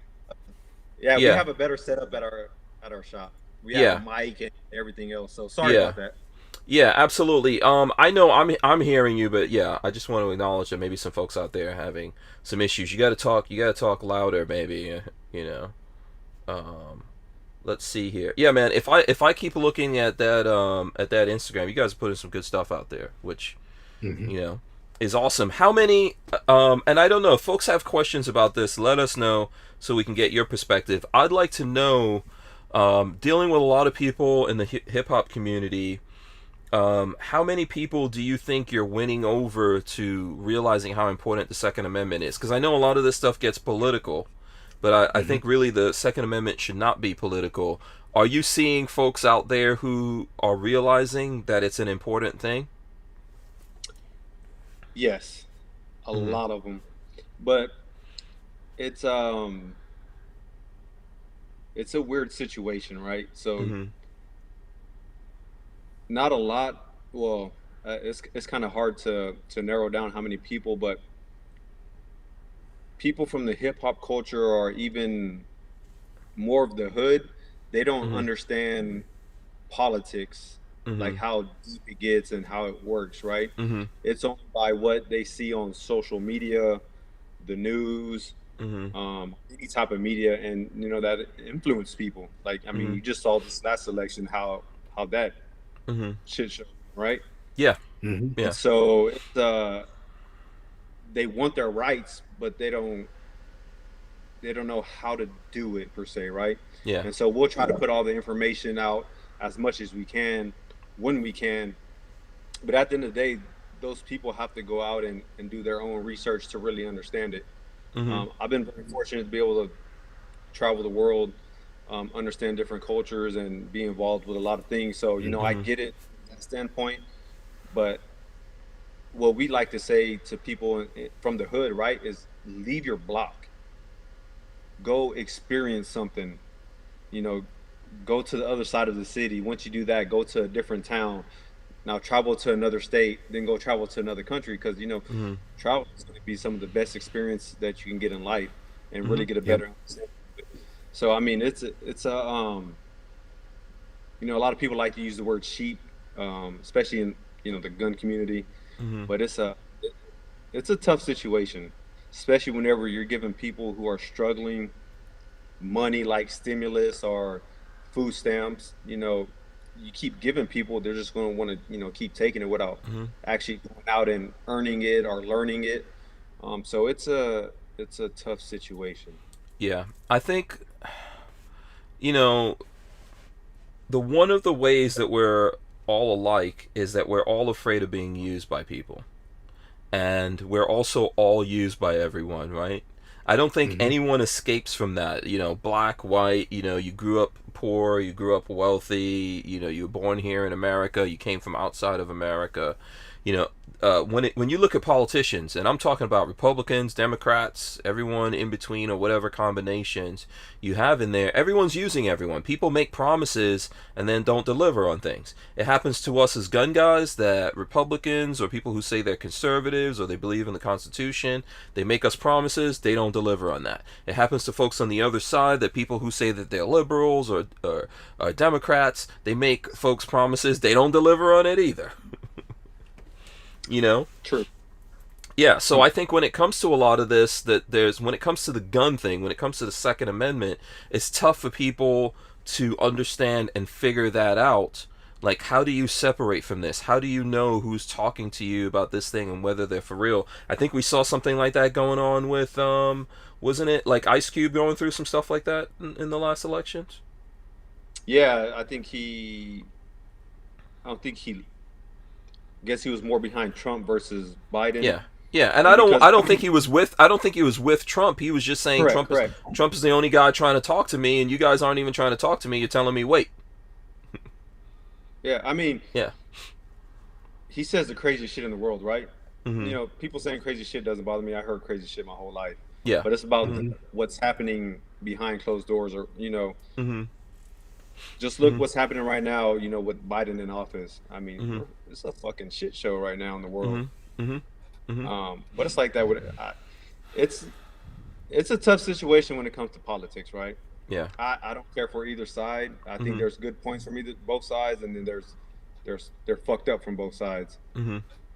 This is why I'm a gun guy, man, because I don't believe in relying on any of these people. Obviously, sure. I have my way of looking at things or whatever that's changed and evolved over the years. Up until I think right before, what was it, 2016, all the way up till then, I was registered here in Florida as a Democrat, and then I just completely walked away from that stuff and actually registered as a Republican. But I don't trust either one of those sides. I think lots of people are just saying things, and ultimately what I do trust is my ability to defend and protect myself.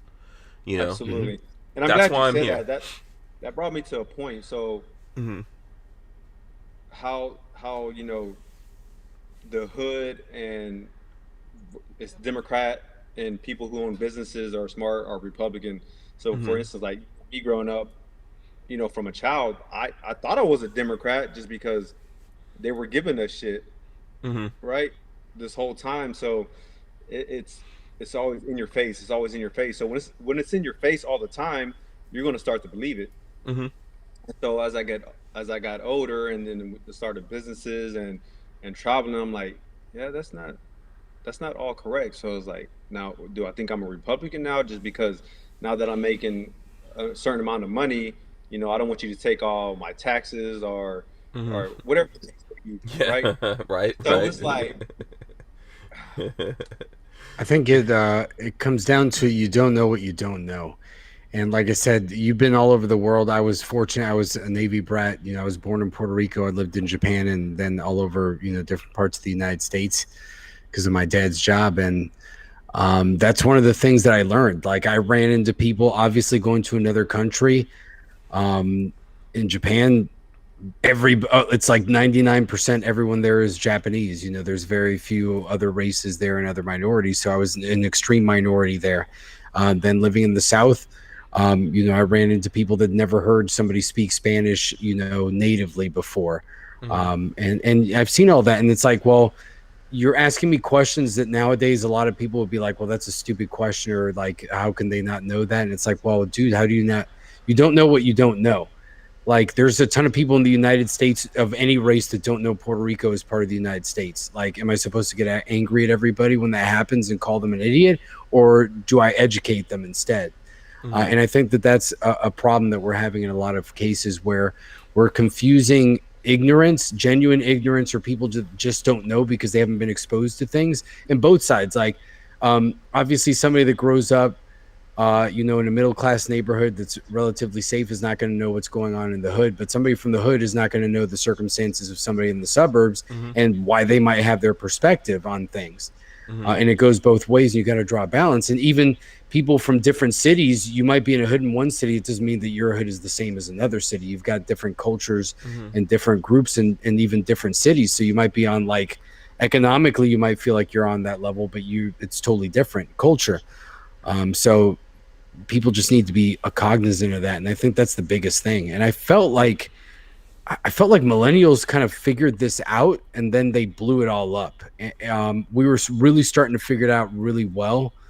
It was a culmination. Then I just feel like the powers that be are like, oh, we can't have this. Like, we can't have everybody being friends or figuring out that it's really like the politicians and the elites that are trying to screw this up. We got to make it all about racism all over again, or we have to make it about being woke and all this stuff. And it's like, no, this is so dumb, man. Like, we had it figured out. I don't understand. That's the problem, right? When you start figuring it out, that was you're the dangerous. problem. Yeah. Yep. Yeah. So, it's about education. Like, for instance, I use my daughter all the time when I talk about people. Like, me and my wife, I think we did a great job raising her. She's about to graduate on Friday from a really good school here. And that's one thing we wanted to do. We wanted to move out the hood and put her into a really good school, which is Memorial High School here in Houston. She's going to graduate with a 5.3 GPA. I didn't even know it went up that high anymore. I was like 4.0. Yeah. Congratulations, man. That's awesome. Ever since she was little, like an infant, when I would travel, I'll bring books back. I would, tell her about different types of countries. I would just educate and talk to her and educate, and wife as well, educate her on that part, and just showing her and from our experiences or just different things. And that's what's lacking, because right now, to me, like, media is raising kids now, and sometimes it's hard for parents because both parents are working, and so out there in their kids' life, or they just don't want to. Like, I grew up fucked up when I was little, no food. Abused by my mom, like past abuse. We had to steal food, and like I understand that. I know all that, and so and we always talk about it too. Like, we're one of the first ones to kind of break the so-called curse in the family, to be able to do something with our lives and experience that. Yeah. And now we just want to build generational wealth. Even with my daughter, I had her working at the shop, and yeah, she's my daughter, but I'm like, no, you're going to start at the bottom just like everybody else, because we want you to know what it's like to work hard and to understand it. You'll get minimum wage, and then it's up to you. How bad do you want it to move up and work? I mean, that's just how it goes. Yeah, I think it's striving to be better, right? Absolutely. I think that's the thing. I think when people say, hey, this is where we came from, this is what we have right now, but we want to be better, the difference becomes, do you expect someone to make it better for you, or do you make it better for yourself? And then, like you're saying, Javier, is that, whatever you do, you want to learn about it. And this is what becomes dangerous. When you start learning, when you start figuring out what's actually happening to you, people start worrying about that. Because based on their motivations and their intentions of manipulating us, they're like, oh, wait, this person's actually figuring out. I don't want them to figure this out for themselves and then become independent. They need to feel like this comes from us. And that goes in all ways, just like we were talking about Ice Cube saying that people were telling him, hey, wait until after the elections and then we'll deal with this. On this side of the aisle, for people who are conservative or Republicans said the same thing. Hey, wait until the midterms and then we'll do something about this. This is why I have problems with all those different sides, and what I want is freedom. I think the more you start to understand what's going on, the more you go, okay, I want freedom. I want my ability to do these things. I don't want you guys getting in the way, trying to tell me what I could do and not do, or trying to tell my kids what they could do and not do. For sure. Let me see. Am I missing? Someone said I'm not paying any attention to the chat because we're having a good conversation. So it's tough to get into all those things. I think Lola was asking something. I think she was asking about. She says, didn't 50 Cent move because of taxes recently? And then she wants to know, do you guys offer CCW classes at the shop? Is Houston your area gun friendly? And then she's got a lot of questions here. She wants to know all the different places you traveled. That I'm aware of. 50 did move to Houston. Right. He never said why, but I'm assuming it was because of taxes. Like right. when I first heard, I'm like, yeah, definitely taxes. Because a lot of athletes and celebrities, they actually buy houses here because our taxes here in Houston. As far as CCW, we were going to open up a range as well. That didn't go through with this new shop just because whenever we were going to do it, just the price of ammo and not even being able to get ammo, it wouldn't have been a good business decision to put millions into a range and not be able to make nothing back from that. But we are in the process of still trying to open a range close by to where we're at. And then we started offering like free women's classes. So we did that recently, and we're going to start getting involved with Antonia. She's going to be coming to the shop, and we're going to talk to her. Just getting more women, more knowledge as far as like firearms, how to handle them, and all that good stuff, and getting their LTCs. Right. Okay. I hope, Lola, that all your stuff got covered in that. All the questions that you have here. Do you have anything, Rolando?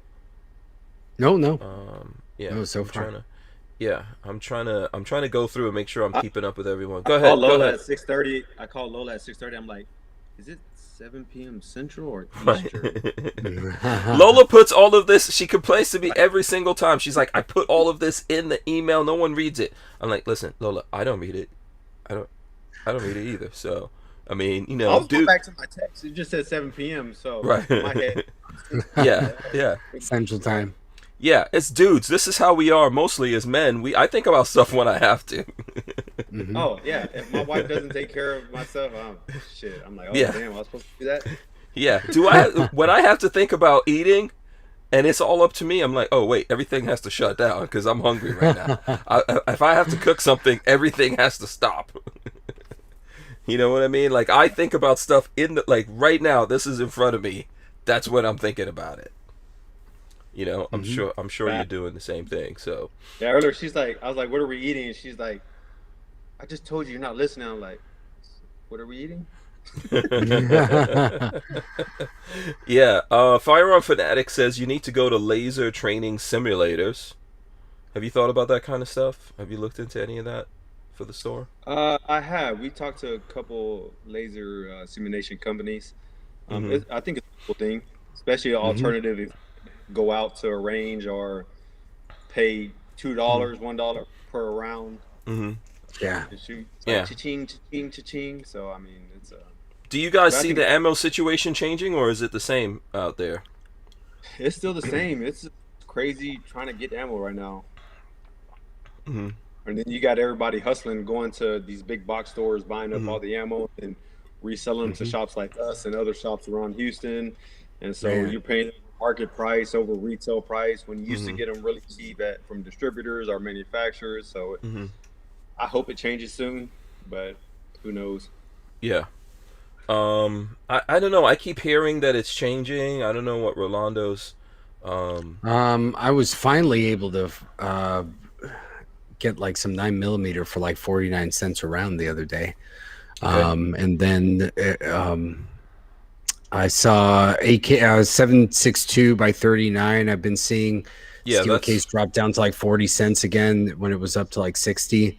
Right. I saw some deals come through on that. I've been seeing a lot of people bundling in with ammo now, which is kind of like a new thing. So in other words, we'll sell you this. Well, we'll sell you this 1,000 rounds, but you have to buy these 30 AR magazines or gotcha. Stuff like that. I don't know if you guys have seen that. I don't know what the people out there are seeing, but I'm seeing a lot of stuff like that when I look at different companies. I know I've definitely seen Barnauls doing it. I've seen some kind of deals come through like that in emails and stuff like that. So Unfortunately, we can't do it because it doesn't matter what we get into the shop; it just leaves right out the Yeah, it's door. gone. So we right. keep nothing in there. So like the kind of people coming into your store, are you getting the old school guys like us or like what we have typically here in our Yeah, we get audience? everybody. Okay, We so get everybody. those guys, so you're getting the guys who are coming in like, I remember when this was 5 cents a round. I'm not paying you $1 a round. Yeah. I mean, we even had people leave us like some crazy Google reviews. Oh, they're happy and they're trying to buy it, and then resell it. Bro, I am not going to Academy. Like, there's other people who go to Academy, buy it, and if you want ammo, then I have to buy it from them so I can sell it to you so you can have ammo. If not, ammo. So I don't know what, like, you either pay that stupid ass price to shoot. Like, that's why I haven't been shooting. The last time I shot, it was probably like $2,000 worth of ammo. I'm like, damn, that's a lot of money. Yeah, that'll cure you right there. Yeah, real quick. When you think about it, and then when you're not so the most difficult thing is if you're not restocking it, right? So yes, it is difficult to think about how much money, but if you just see your stores going down, you're like, what? Wait a second. I had to zero both of our my wife's AR and my AR getting ready for the trip, and I was like, I did it in one magazine, both rifles, and I'm so happy about it. I was like, I had like 4 or 5 rounds left in the magazine. I was like, I'm not going to shoot anymore. I'm going to wait until I go to training. And then we shot a lot of 9mm, but I hadn't shot in months. And then after that, it was just like 22. Here we go, 2 twin 22s. You're not allowed to shoot anything else. Took my dad, my brother out, and Joe. So. Yeah. But yeah, it was like every time you shoot, it's like, oh man, that's like 50 cents or $1 going down the barrel. Yeah, you're like, it hurts. it does. Yeah. Yeah, when you think about what that money could do for you, Screaming Skull Saloon says ammo will get back closer to regular prices in 2023, and then the 2024 election will happen. I hope sooner. Some prices I think are here to stay. So I'm not saying that it's gonna prices are gonna stay this high, but whatever price increases you see that are getting built in now, these guys aren't. There's some of that they're not coming off of. The floor has been built in already. Yeah, I don't think it's gonna go back to $9, $10, $12 for 50 rounds anymore for 9mm. I don't think it's gonna go back to that ever. Yeah, I mean, I know that's gonna sound tough to some people out there listening, but this is just the reality of everything. I don't think it's just like for us. I was talking to a van guy earlier today. I was doing like another live in for what I do on the car side of this on Stranger Palooza, and he said, "Look, man, a lot of these price increases are here to stay. I don't see price increases in anything. They go up and then." They crash all the way back down. That's not the way that it's going to happen unless all of a sudden, for example, when it comes to ammo, unless we see all of a sudden too much ammo in America. I don't know when we're going to see that again. Yeah, I don't know. I think with like scarcity and demand and obviously inflation, I think that's going to affect ammo as well permanently. Sure. Yeah. But it's every industry though. It's like not getting materials. Yeah. There's cars. Even the price of wood went up like 400% here. Like fucking insane. Yep. Yeah. For computer building, chips. That's why. Yeah, that's why cars are so expensive right now, because there's no microchips for the ECUs anymore. So I know like Ford and Chevy have thousands of cars just sitting in lots, and it's like they don't have chips, so the cars don't work. So, and that's for several years. That's going to be a problem for several years because of what recently happened here. Well, so just think about it this way in ammo, and I know there's obviously a ton of videos and stuff like that out there about ammo and all that, and we're just making up stuff right now, just like anyone else. But in my experience, for all the companies that just got into buying buildings, renting, leasing, buying machinery, hiring new employees, and paying all the insurance and all the other prices involved in that, what makes you think that a month from now They're gonna go even if they have a lot of ammo. What makes you think they're gonna go? Oh, it's good. Let's just drop all the prices back down. It doesn't make any kind of business sense. You know. Yep. So unless you're a business person, you're not gonna realize like, hey, you cannot add all these expenses to your ledger, to your book, and then go, oh, well, yeah, now I'm just gonna go back to selling ammo the prices they were in 1980. Mm-hmm. You know. Yeah, you can't. Yeah, that's kind of cruel. I get it, but you know, the only way it's gonna make a drastic drop is if ammo comes out and no one buys ammo. Mm-hmm. And what is the likelihood? Huh? That's not gonna happen. That's not happening.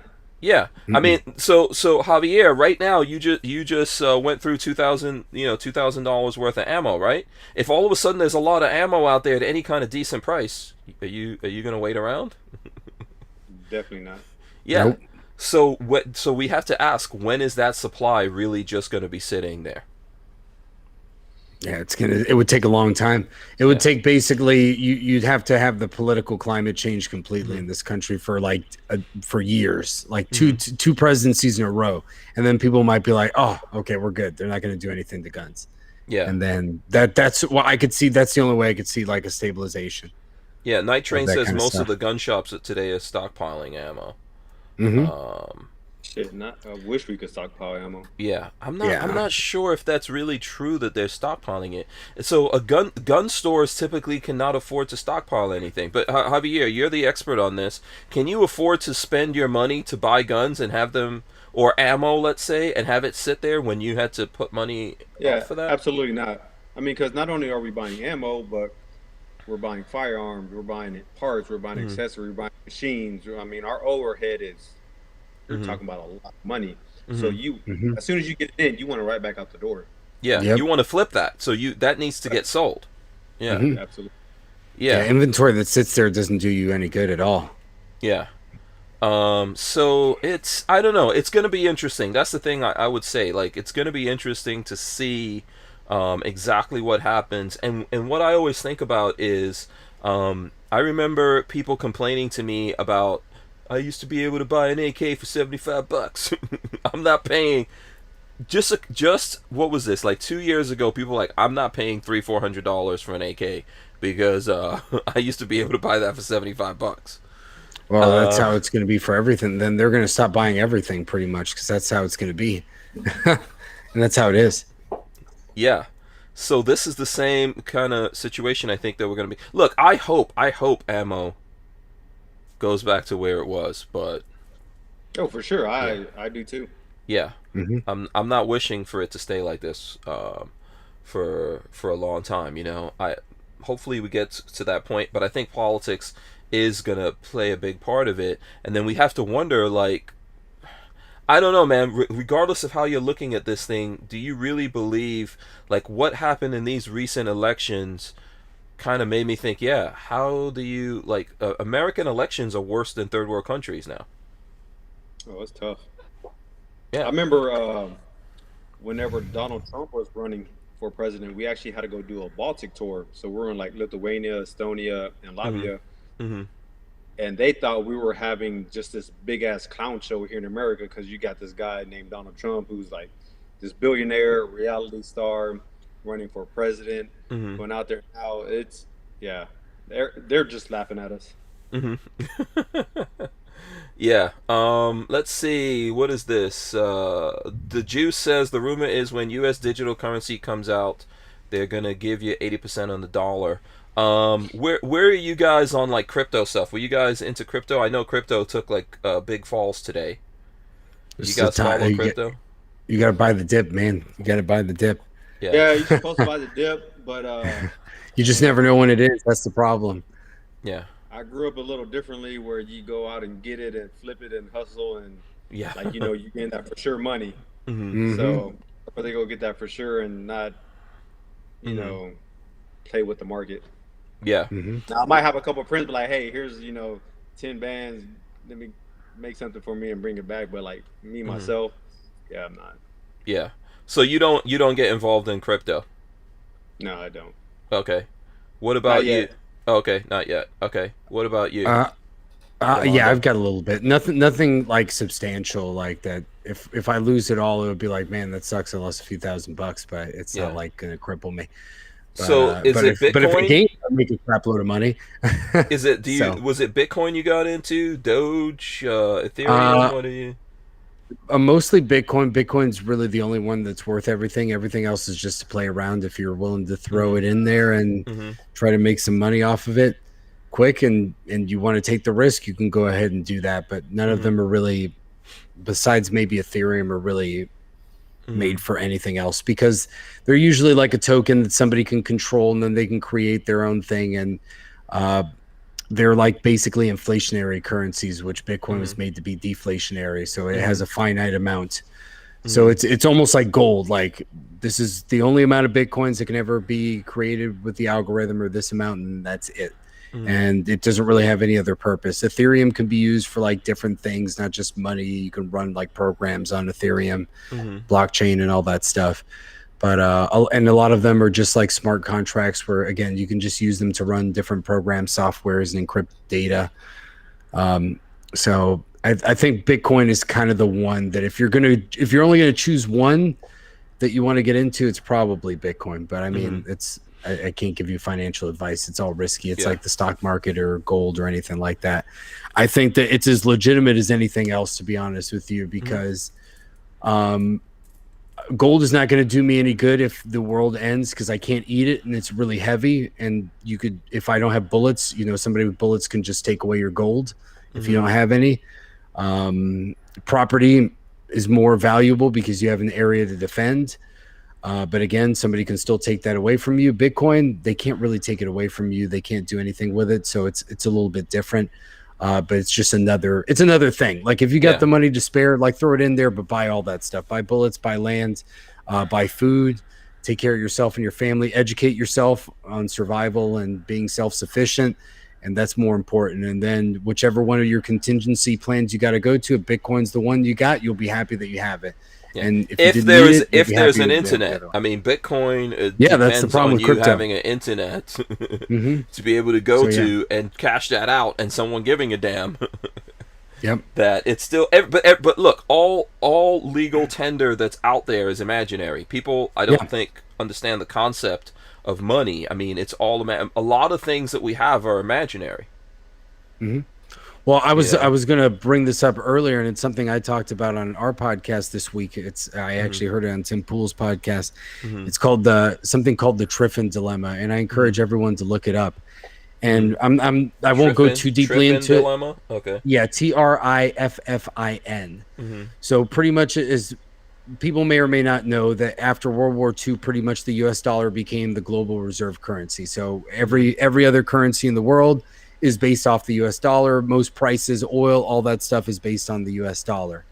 What the Triffin Dilemma kind of states is that because the U.S. dollar is the global currency and it's also our currency here in the United States, there will always be a conflict between domestic and global policy for a country that has the global reserve currency. So essentially, a lot of people always complain, like I used to think this too. I was like, why do we keep sending so much money overseas and we have all these problems here in the United States?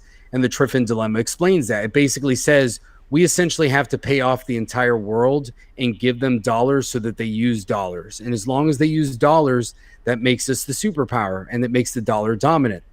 So we have to keep sending money overseas if we want that. So the Triffin Dilemma basically says you have a choice. Either you start investing in your country and your factories, but that means that your dollar now has to compete against everyone else's dollars. So that gives China an opening, and obviously the European Union with the euro to take the dollar off, and now the dollar has to compete against everybody else. But that means that we can bring resources back home. The dollar increases in value domestically, and Americans are more prosperous at home. But when you kind of understand that and you read a little bit more, now it makes sense of like, why do the elites do what they do? Why do we go to wars overseas? Why do we send so much foreign aid that seems unnecessary? And it's like, it's because of this. This is the only way that the U.S. can stay on top. And currency is the currency of the realm.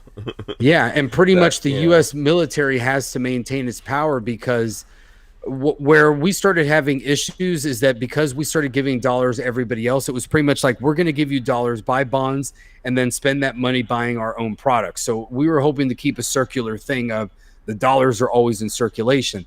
Then countries like China started realizing, well, you're giving us this money. Why would I use it to enrich you? I'm going to use these dollars to build stuff in China.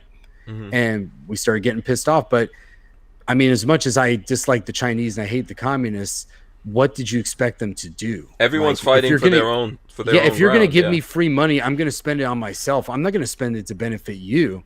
So even Trump used to say that. He's like, the Chinese bamboozle us all the time. He's like, it's not their fault. They're taking advantage of us. We're the ones that are too stupid to change the trade deals. He's like, of course they're going to do that. And I was like, that's absolutely true. I was like, that's what it is. Yeah. So, I mean, read up on it. It's crazy. Changed my perspective. It makes a lot of things that you think that people are being greedy or why is the U.S. doing this and it doesn't make sense. It's because of this issue. Like if we want to maintain our dominance, the dollar's got to be in circulation. If not, then we got to compete against everybody else. Yeah. And we were able to do that because after World War II, everybody else was basically blown to hell and the U.S. was nice and clean. So now the chickens are kind of coming home to roost. Now everybody else's countries have had like 60 years to get their crap together, rebuild, and we have to compete. So it's like, well, we don't want to compete. Just use our dollars. You know, it sounds kind of cynical. It sounds unpatriotic, but it's kind of true. And sometimes you just got to face it. Like that separates. That's a separate reality from your politics or how you feel about things. That's just economic reality in the situation that we're in. And sometimes you have to explain, like, there's a reason why the dogs are barking every night. You might as well check. There's probably a noise. That's what's going on here. There's something weird going on. This is the explanation. Yeah. What do you think about that, Javier? Sorry, I went deep there. No, it's good, man. It makes sense. Yeah, I'm gonna dig into that. You know, what I get out of it is, you know, you enforce your currency with force. Yeah, that's it. Yeah. I mean, that's just the reality of what happens. Like, why is your currency valuable? Because as human beings, without currency, without money, we trade things, right? Yep. And getting off the gold standard exacerbated the issue. If you look at that, Wikipedia is questionable sometimes, but if you look at that, it also talks about in 1933, I didn't know this, there was an executive order, I think it was like 3602 or something, with FDR, and basically it gave them the power to seize all the gold from American citizens, and the federal government seized all the gold from American citizens and compensated them. Sounds like a buyback. So they bought back the gold, they paid $20 an ounce, and then once the U.S. government got all the gold, because they had the most gold in the world, they then said, oh, now gold's worth $35 an ounce. How can they do such a thing? But mysteriously right now, gold is not backing the dollar or anything like that. So I know, but that's what they did in 33. Gold? Yeah. So it was just crazy. Well, once they realized it's like, well, there's not enough gold to back it up. I think France sent like a warship to New York basically and said, we're going to take our gold back. And the U.S. was kind of like, well, we can't have this happening. Like, so let's get off the gold standard. Now your gold is pointless. Like you can take it, but it's not tied to the dollar anymore. So it's not as powerful. So have you guys seen Goldfinger, the movie Goldfinger? This should be. Yes. Yeah. Okay. So that was all trying to take over Fort Knox. Yeah. That was all about Fort Knox and the gold being in Fort Knox, right? In America. The interesting thing is, where is that gold? I heard there's no gold there. Yeah, I mean, where is it? Did it like evaporate? You know, I know a lot of countries took their gold back on the DL. I think that the Federal Reserve in New York City actually has more gold than Fort Knox now, and has most of our gold. But I don't know. Gold is like once they got off the standard, like, yeah. All the rappers got it now. Yeah, they're they might be smart. Yeah, they are. That might turn out to be genius. Jewelry and diamonds and gold, that's like a hard asset. That's like a traditionally, that's a smart asset. Again, it kind of comes down to like, how bad do you think it's going to get? If it's going to be an economic crisis, then yeah, definitely those hard assets are great. If you think it's going to be a depression, if it's going to be a boogaloo, man, gold ain't going to save you at all. No. As far as I'm concerned, you're going to need food and you're going to need guns and knowledge and the right people more than anything else. And then afterwards, if you rebuild society, then you can decide if gold is worth something. But that's how I think it is. But like I said, you got to hedge everything. Like buy it all if you can get it all. Yeah. Um, Balance it and- out. This is what I would mhm. say. Balance it out. And if you're a person looking at this, you should be a balanced person. It's not all about gold. It's not all about guns and ammo. Hmm. You know, you've got to spread everything out, right? It's not. And you got to think. A lot of Americans think all their wealth is in their home. It's not all about Mhm. your home. You know, No, it's a good and thing, but it's not all about that. and you got to think about your human resources too. Like Javier talked about what an awesome team he's got at HTX Tactical, and how he has certain strengths. He's got a guy that does Cerakote. He's got somebody that works the machines there, and you've got guys on the sales floor. You need a team, and it's the same thing when it comes to this. You need to make sure, like, so many dudes are preppers and they're by themselves in the mountain. It's like, well, that's great if you're there like one or two people, but what if like 60 dudes show up and take your stuff? Like, then you're screwed. It doesn't matter how many guns you have, you only have two hands. So you know, you need to know people so that you're ready if bad things happen, or if you're in a crisis, even if it's just an economic crisis, you've got your neighborhood together, your community, the people that you can go to and take care of one another if bad things happen. And that's more important than pretty much anything else. And I think people take it for granted sometimes, especially nowadays. They try to divide us, and you forget that your neighbor might be your best resource. So I would agree with that. I would agree with that. And if 60 dudes are going to show up, the only thing that you have that's going to help you is the fear of death for those dudes. yeah, pretty That's much. it. You know what I'm saying? So there's a bug in here. That's why I'm trying to get that thing. Yeah, man. We could get really super deep with it. I don't know if the folks out there are necessarily ready for that. What questions do you have? What questions do you guys have out there? We've got Javier here. He's got a gun store. You know, they make some really cool guns. What do you guys? Or Javier, what questions do you have for us, man? I know you guys are sometimes, you're busy there making stuff. Yeah, I mean, I appreciate y'all. I like everything that both of you guys are saying. I have a lot of associates in the gun world. Not too many friends, because to me it gets kind of weird. I don't know. Yeah. I thought do you the mean? hip hop was weird. And they were like, oh, they got their own cliques over here. Yeah. At least they would fight and then get over it. You know, I was cool with that part. But like, I don't know, just going, like, I'm sure y'all been in SHOT Show many a times, and you see it. It's weird to me. I think it's weird to me too. I don't know about Rolando. it kind of makes me think of the car community. It can get really weird sometimes. Like it can get dramatic in like high school.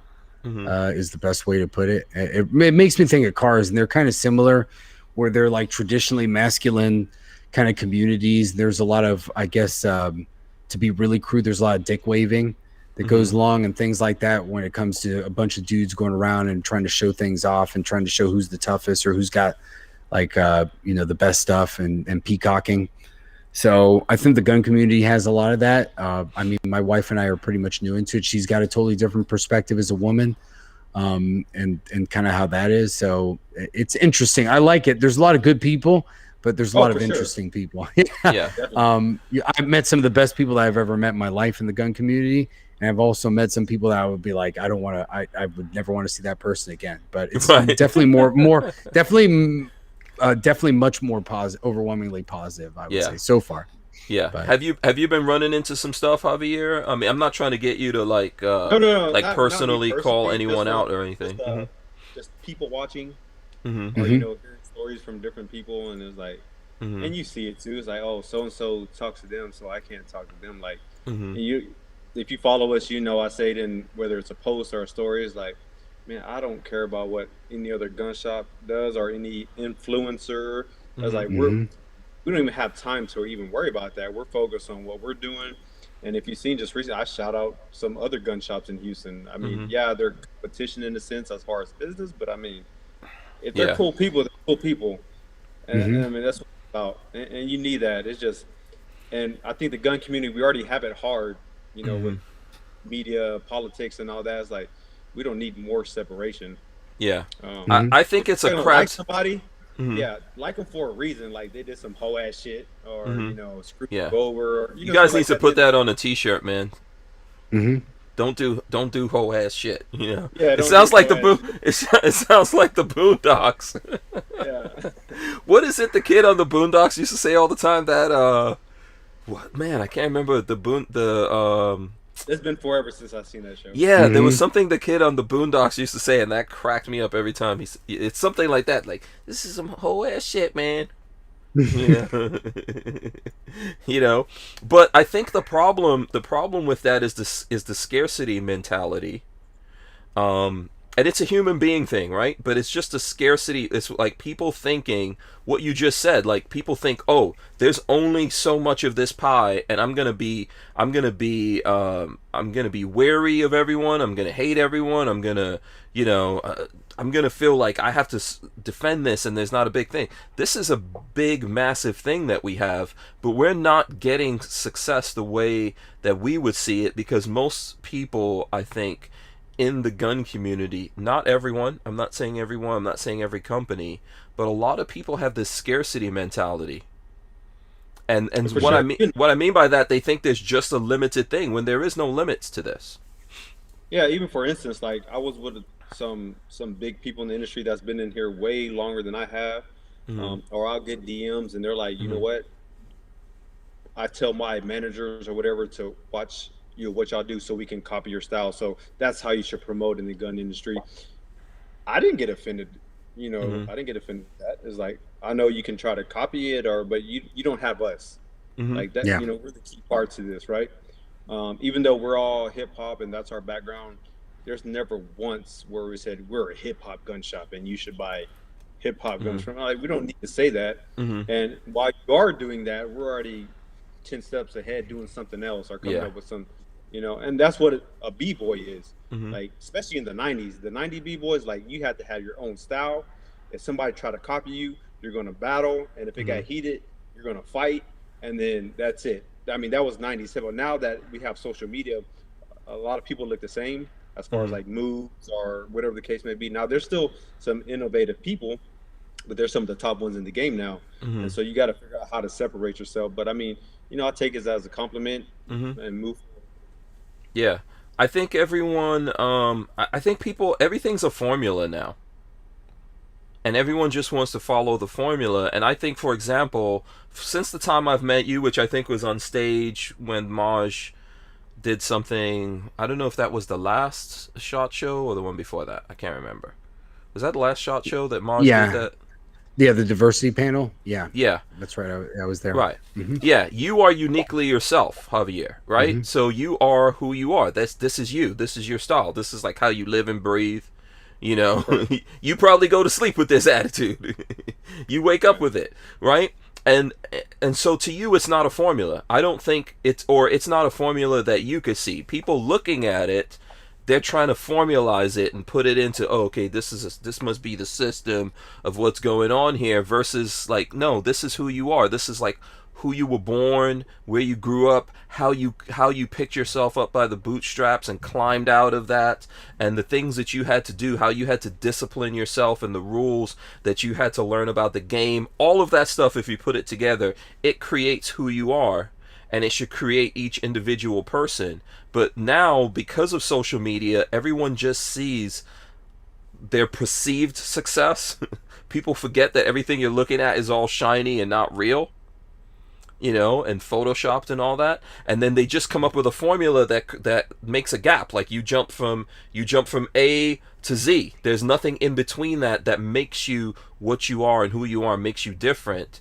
And when I look at the gun world, I see that all the time, man. Everyone's trying to do the same thing, not realizing you're making a different gun from these guys. You're a different Second Amendment, pro Second Amendment organization from this one. Everyone's just trying to follow, oh, this is the path to success. If NRA did this, everyone should be like NRA. Well, that's not working out so good for them right now. So I think, the true diversity is the one that already naturally exists there, and what we should do is like celebrate it.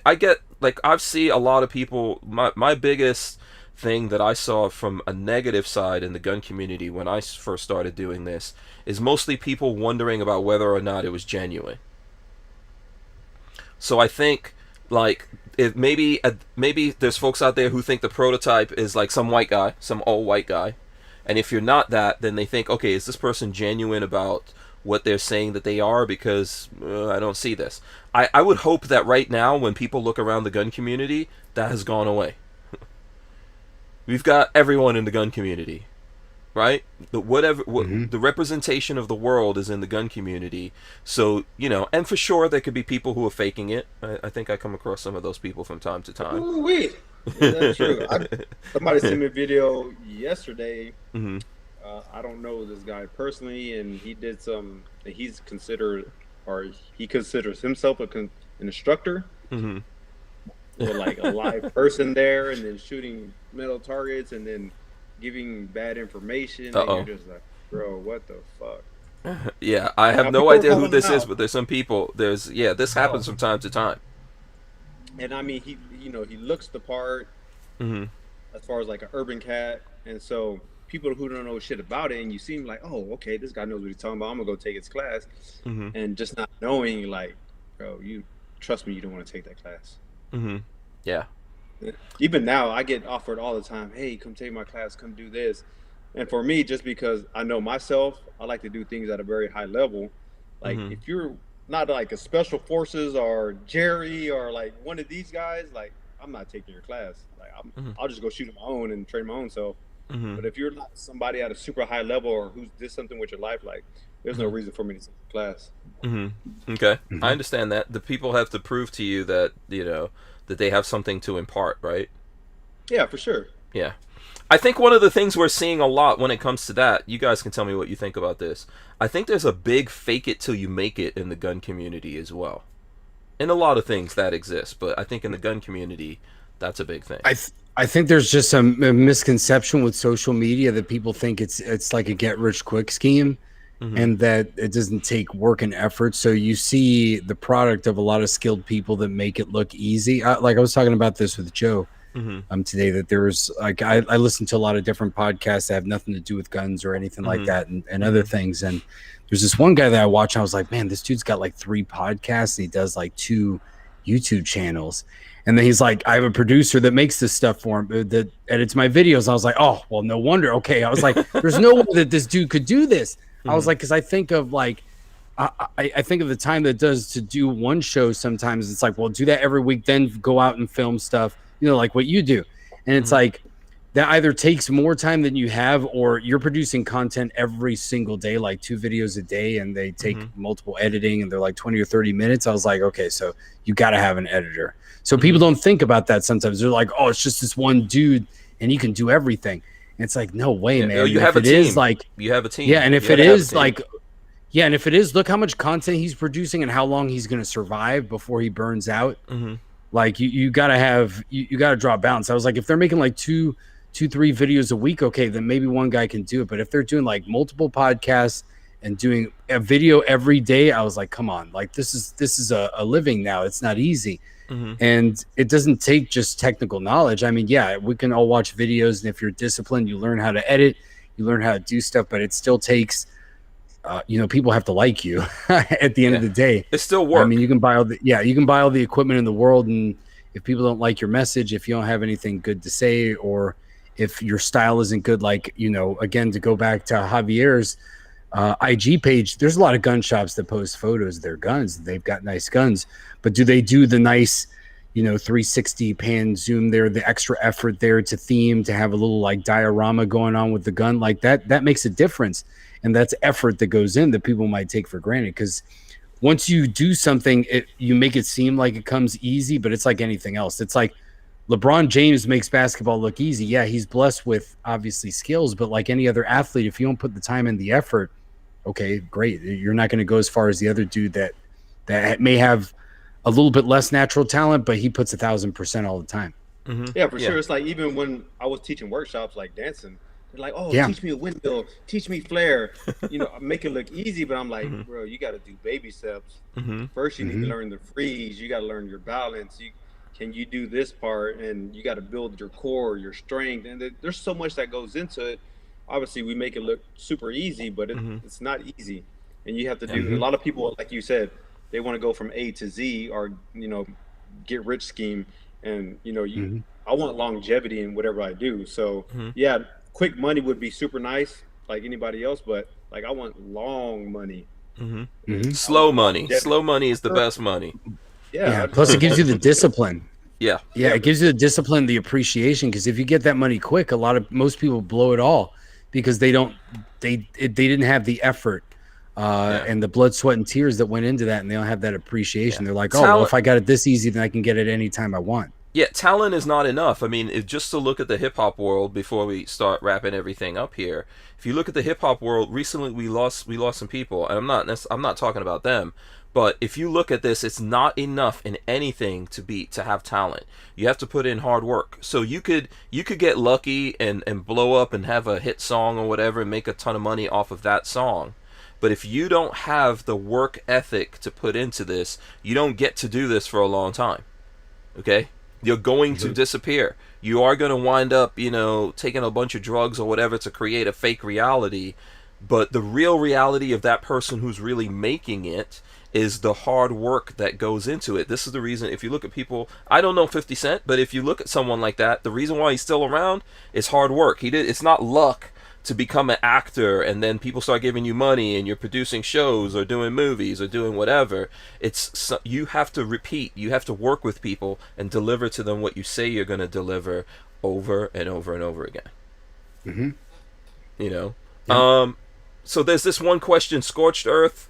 Our friend Rod Mills has a question. He says, Hank asks where they're at in H-Town. I'll come by and check him out in September. So I'm guessing he's talking about the NRA event that's happening, right? That's happening in Houston. It is happening. Yeah. So how close are you going to be there at that event? How far are you from that? If I'm in town, I'll definitely be there. Okay. All right. What part? Just to answer that question for. So the NRA, that's usually in downtown at the George R. Brown Convention Center. I'm assuming that's where it's going to be at. That's where the few have been when they came to Houston. That's in town. Our shop's probably like 10, 15 minutes from there. That's not too far. Yeah, absolutely. So you just want to look up HTX Tactical. So there's a lot of fake ones out there. The best way to get to our address is actually go to our Instagram. We are shadow banned. We've probably been shadow banned for the last few years. They deleted Facebook, but our real address is in there. We just moved locations, so if you try to Google HTX Tactical, a couple fake ones that come up. Yeah, it's I mean, you know how it goes whenever you start doing stuff. Yeah, have you considered, because I'm not sure if I'm going to do the NRA thing or not. I don't have a lot of enthusiasm for it. But have you considered maybe having some kind of event around HTX, if the NRA thing's going on? I think, so let me tell you what's cool about, at least from the last NRA event I went to, Dallas. Like, all the cool homies showed up and you really got to hang out. It's not like a SHOT Show where it's so big and you're passing each other by and you're trying to link up, but you can't. Whereas this is a lot smaller and you actually get to chill with the homies. And all the more homies are there versus that. Now, as far as higher up in the organization, I mean, they have their own problems that they're dealing with, trying to come here. But I think it definitely brings people a lot closer together as far as unity. Yeah, that's the one thing I like about it. That's why I wish there was other things. And maybe like, I don't want to paint you guys into a corner on doing that, but maybe for some businesses that are there, if this goes down, it would be a more attractive thing if businesses were like, hey, we're going to have this little get together. We're going to do this here or there, have everyone come through and just hang out kind of a thing. Because I'm with that, man. If I'm around, I'm totally down to promote folks like yourself or other people. Definitely. I mean, for one, you can check out our new shop, which is pretty dope. And then we have a private range that we shoot at, and obviously we're SOT as well. So we got a lot of fun toys to go play with. So we can actually set something up and go out there, blow some tenderite, and I mean, absolutely, If you want to fake it till you make it on your Instagram, you could go there and just take a bunch of pictures, I guess. With some badassery too. One of my guys told me, he's like, do you know like this white red-headed person that worked for us? I was like, yeah, there's nobody that worked for us like that. He goes, I know. He goes, but now they're working at another gun shop and saying they worked for us. I mean, and I hear stories all the time about people saying they're part of, and I mean, I get it. I know how it goes, but that's how you know you're fresh, man. When everyone wants to bite you, that's American. We got a very diverse group of guys that work with us. Not by design. That's just kind of how it happened. So if you Yeah, like talking and making fun of each other and all that, HTX is definitely a place to go. absolutely. American Gun Chick is shouting you out. She says, Javier in the house, what up? What up? And she's late. Shout out to American Gun Chick. She's also in your area. She's in the Houston area, isn't she? Yeah, I I think think so. recently her and her I don't know husband or somebody they moved. Incorrect. I think so. Mm-hmm. Yeah. I don't know what their situation is, but yes, you're talking about Joe, American gun guy. I don't know what the hell are we supposed to call Joe? I don't know. Someone's gonna have to tell me. I'm sorry, I'm horrible with names. So. Yeah, American house husband. I don't know. I don't know what. I don't, okay, Joe. I'm just messing with you, bro. Yeah, now I'm gonna hear from him on that one. Mm-hmm. I could just, yes, I could hear it now. Shout out to the crazy Scotsman. So listen, we're gonna wrap this up. I do want to remind everyone that we're not doing. So there's no show Thursday or Friday. We are gonna do a show next Monday, but I'm going to the IV 88 event this weekend, and then I'm getting on the road. So that show next Monday we're going to do from the road, and then there's going to be a bunch of different things going up. So just be on the lookout for that. But we will be traveling, so it's not going to be like a normal schedule. You guys can still check out episodes and things like that you haven't checked out, or find us on the other channels like Stranger Palooza or Hank Strange. If you're looking for us here. So, or hit me up on social media or any other things that I have out there for you guys to do. So you said you got a car channel? Yeah, I do. It's called Stranger Palooza. So We got some badass cars too, so we oh, can, sweet. Yeah. yeah. Yeah, man. I need to come through and hang out with you guys sometime. That's why. So I'm actually doing. This is the van that I'm doing it from, and I don't know, from the last time I think you came on, we were in a studio. So this is actually like a van that I'm in. So I have like a big Ford Transit van here, and that's my studio now. So it's kind of like I can roll around, man. I'm mobile. Nice. So that's how we're doing things. So I definitely I'm gonna make some plans to come through and see you guys. American Gun Chick is tickled by that. We got to find out what Joe's status is. I don't know. So make it official, so we know exactly what it is. Or Joe. Yeah. So listen, I'm gonna do this. I'm gonna start with Rolando. If you could just tell the folks out there how they can find you, Rolando, Puerto Rican Pistolero. How can they find you? What are you up to? How can people support you? Yes, you can find me at Puerto Rican Pistolero on all the social medias. You can check out our podcast every Sunday at 7 p.m. on YouTube. My wife and I do it, the Locked and Loaded Latinos podcast. You can look her up. She's Latina Locked N with the letter N loaded. We are going to be at Kevin Dixie's Train and Learn event next week. It's from Thursday to the following Monday. Mm-hmm. So we'll probably... if we can do a show from there, we'll do it.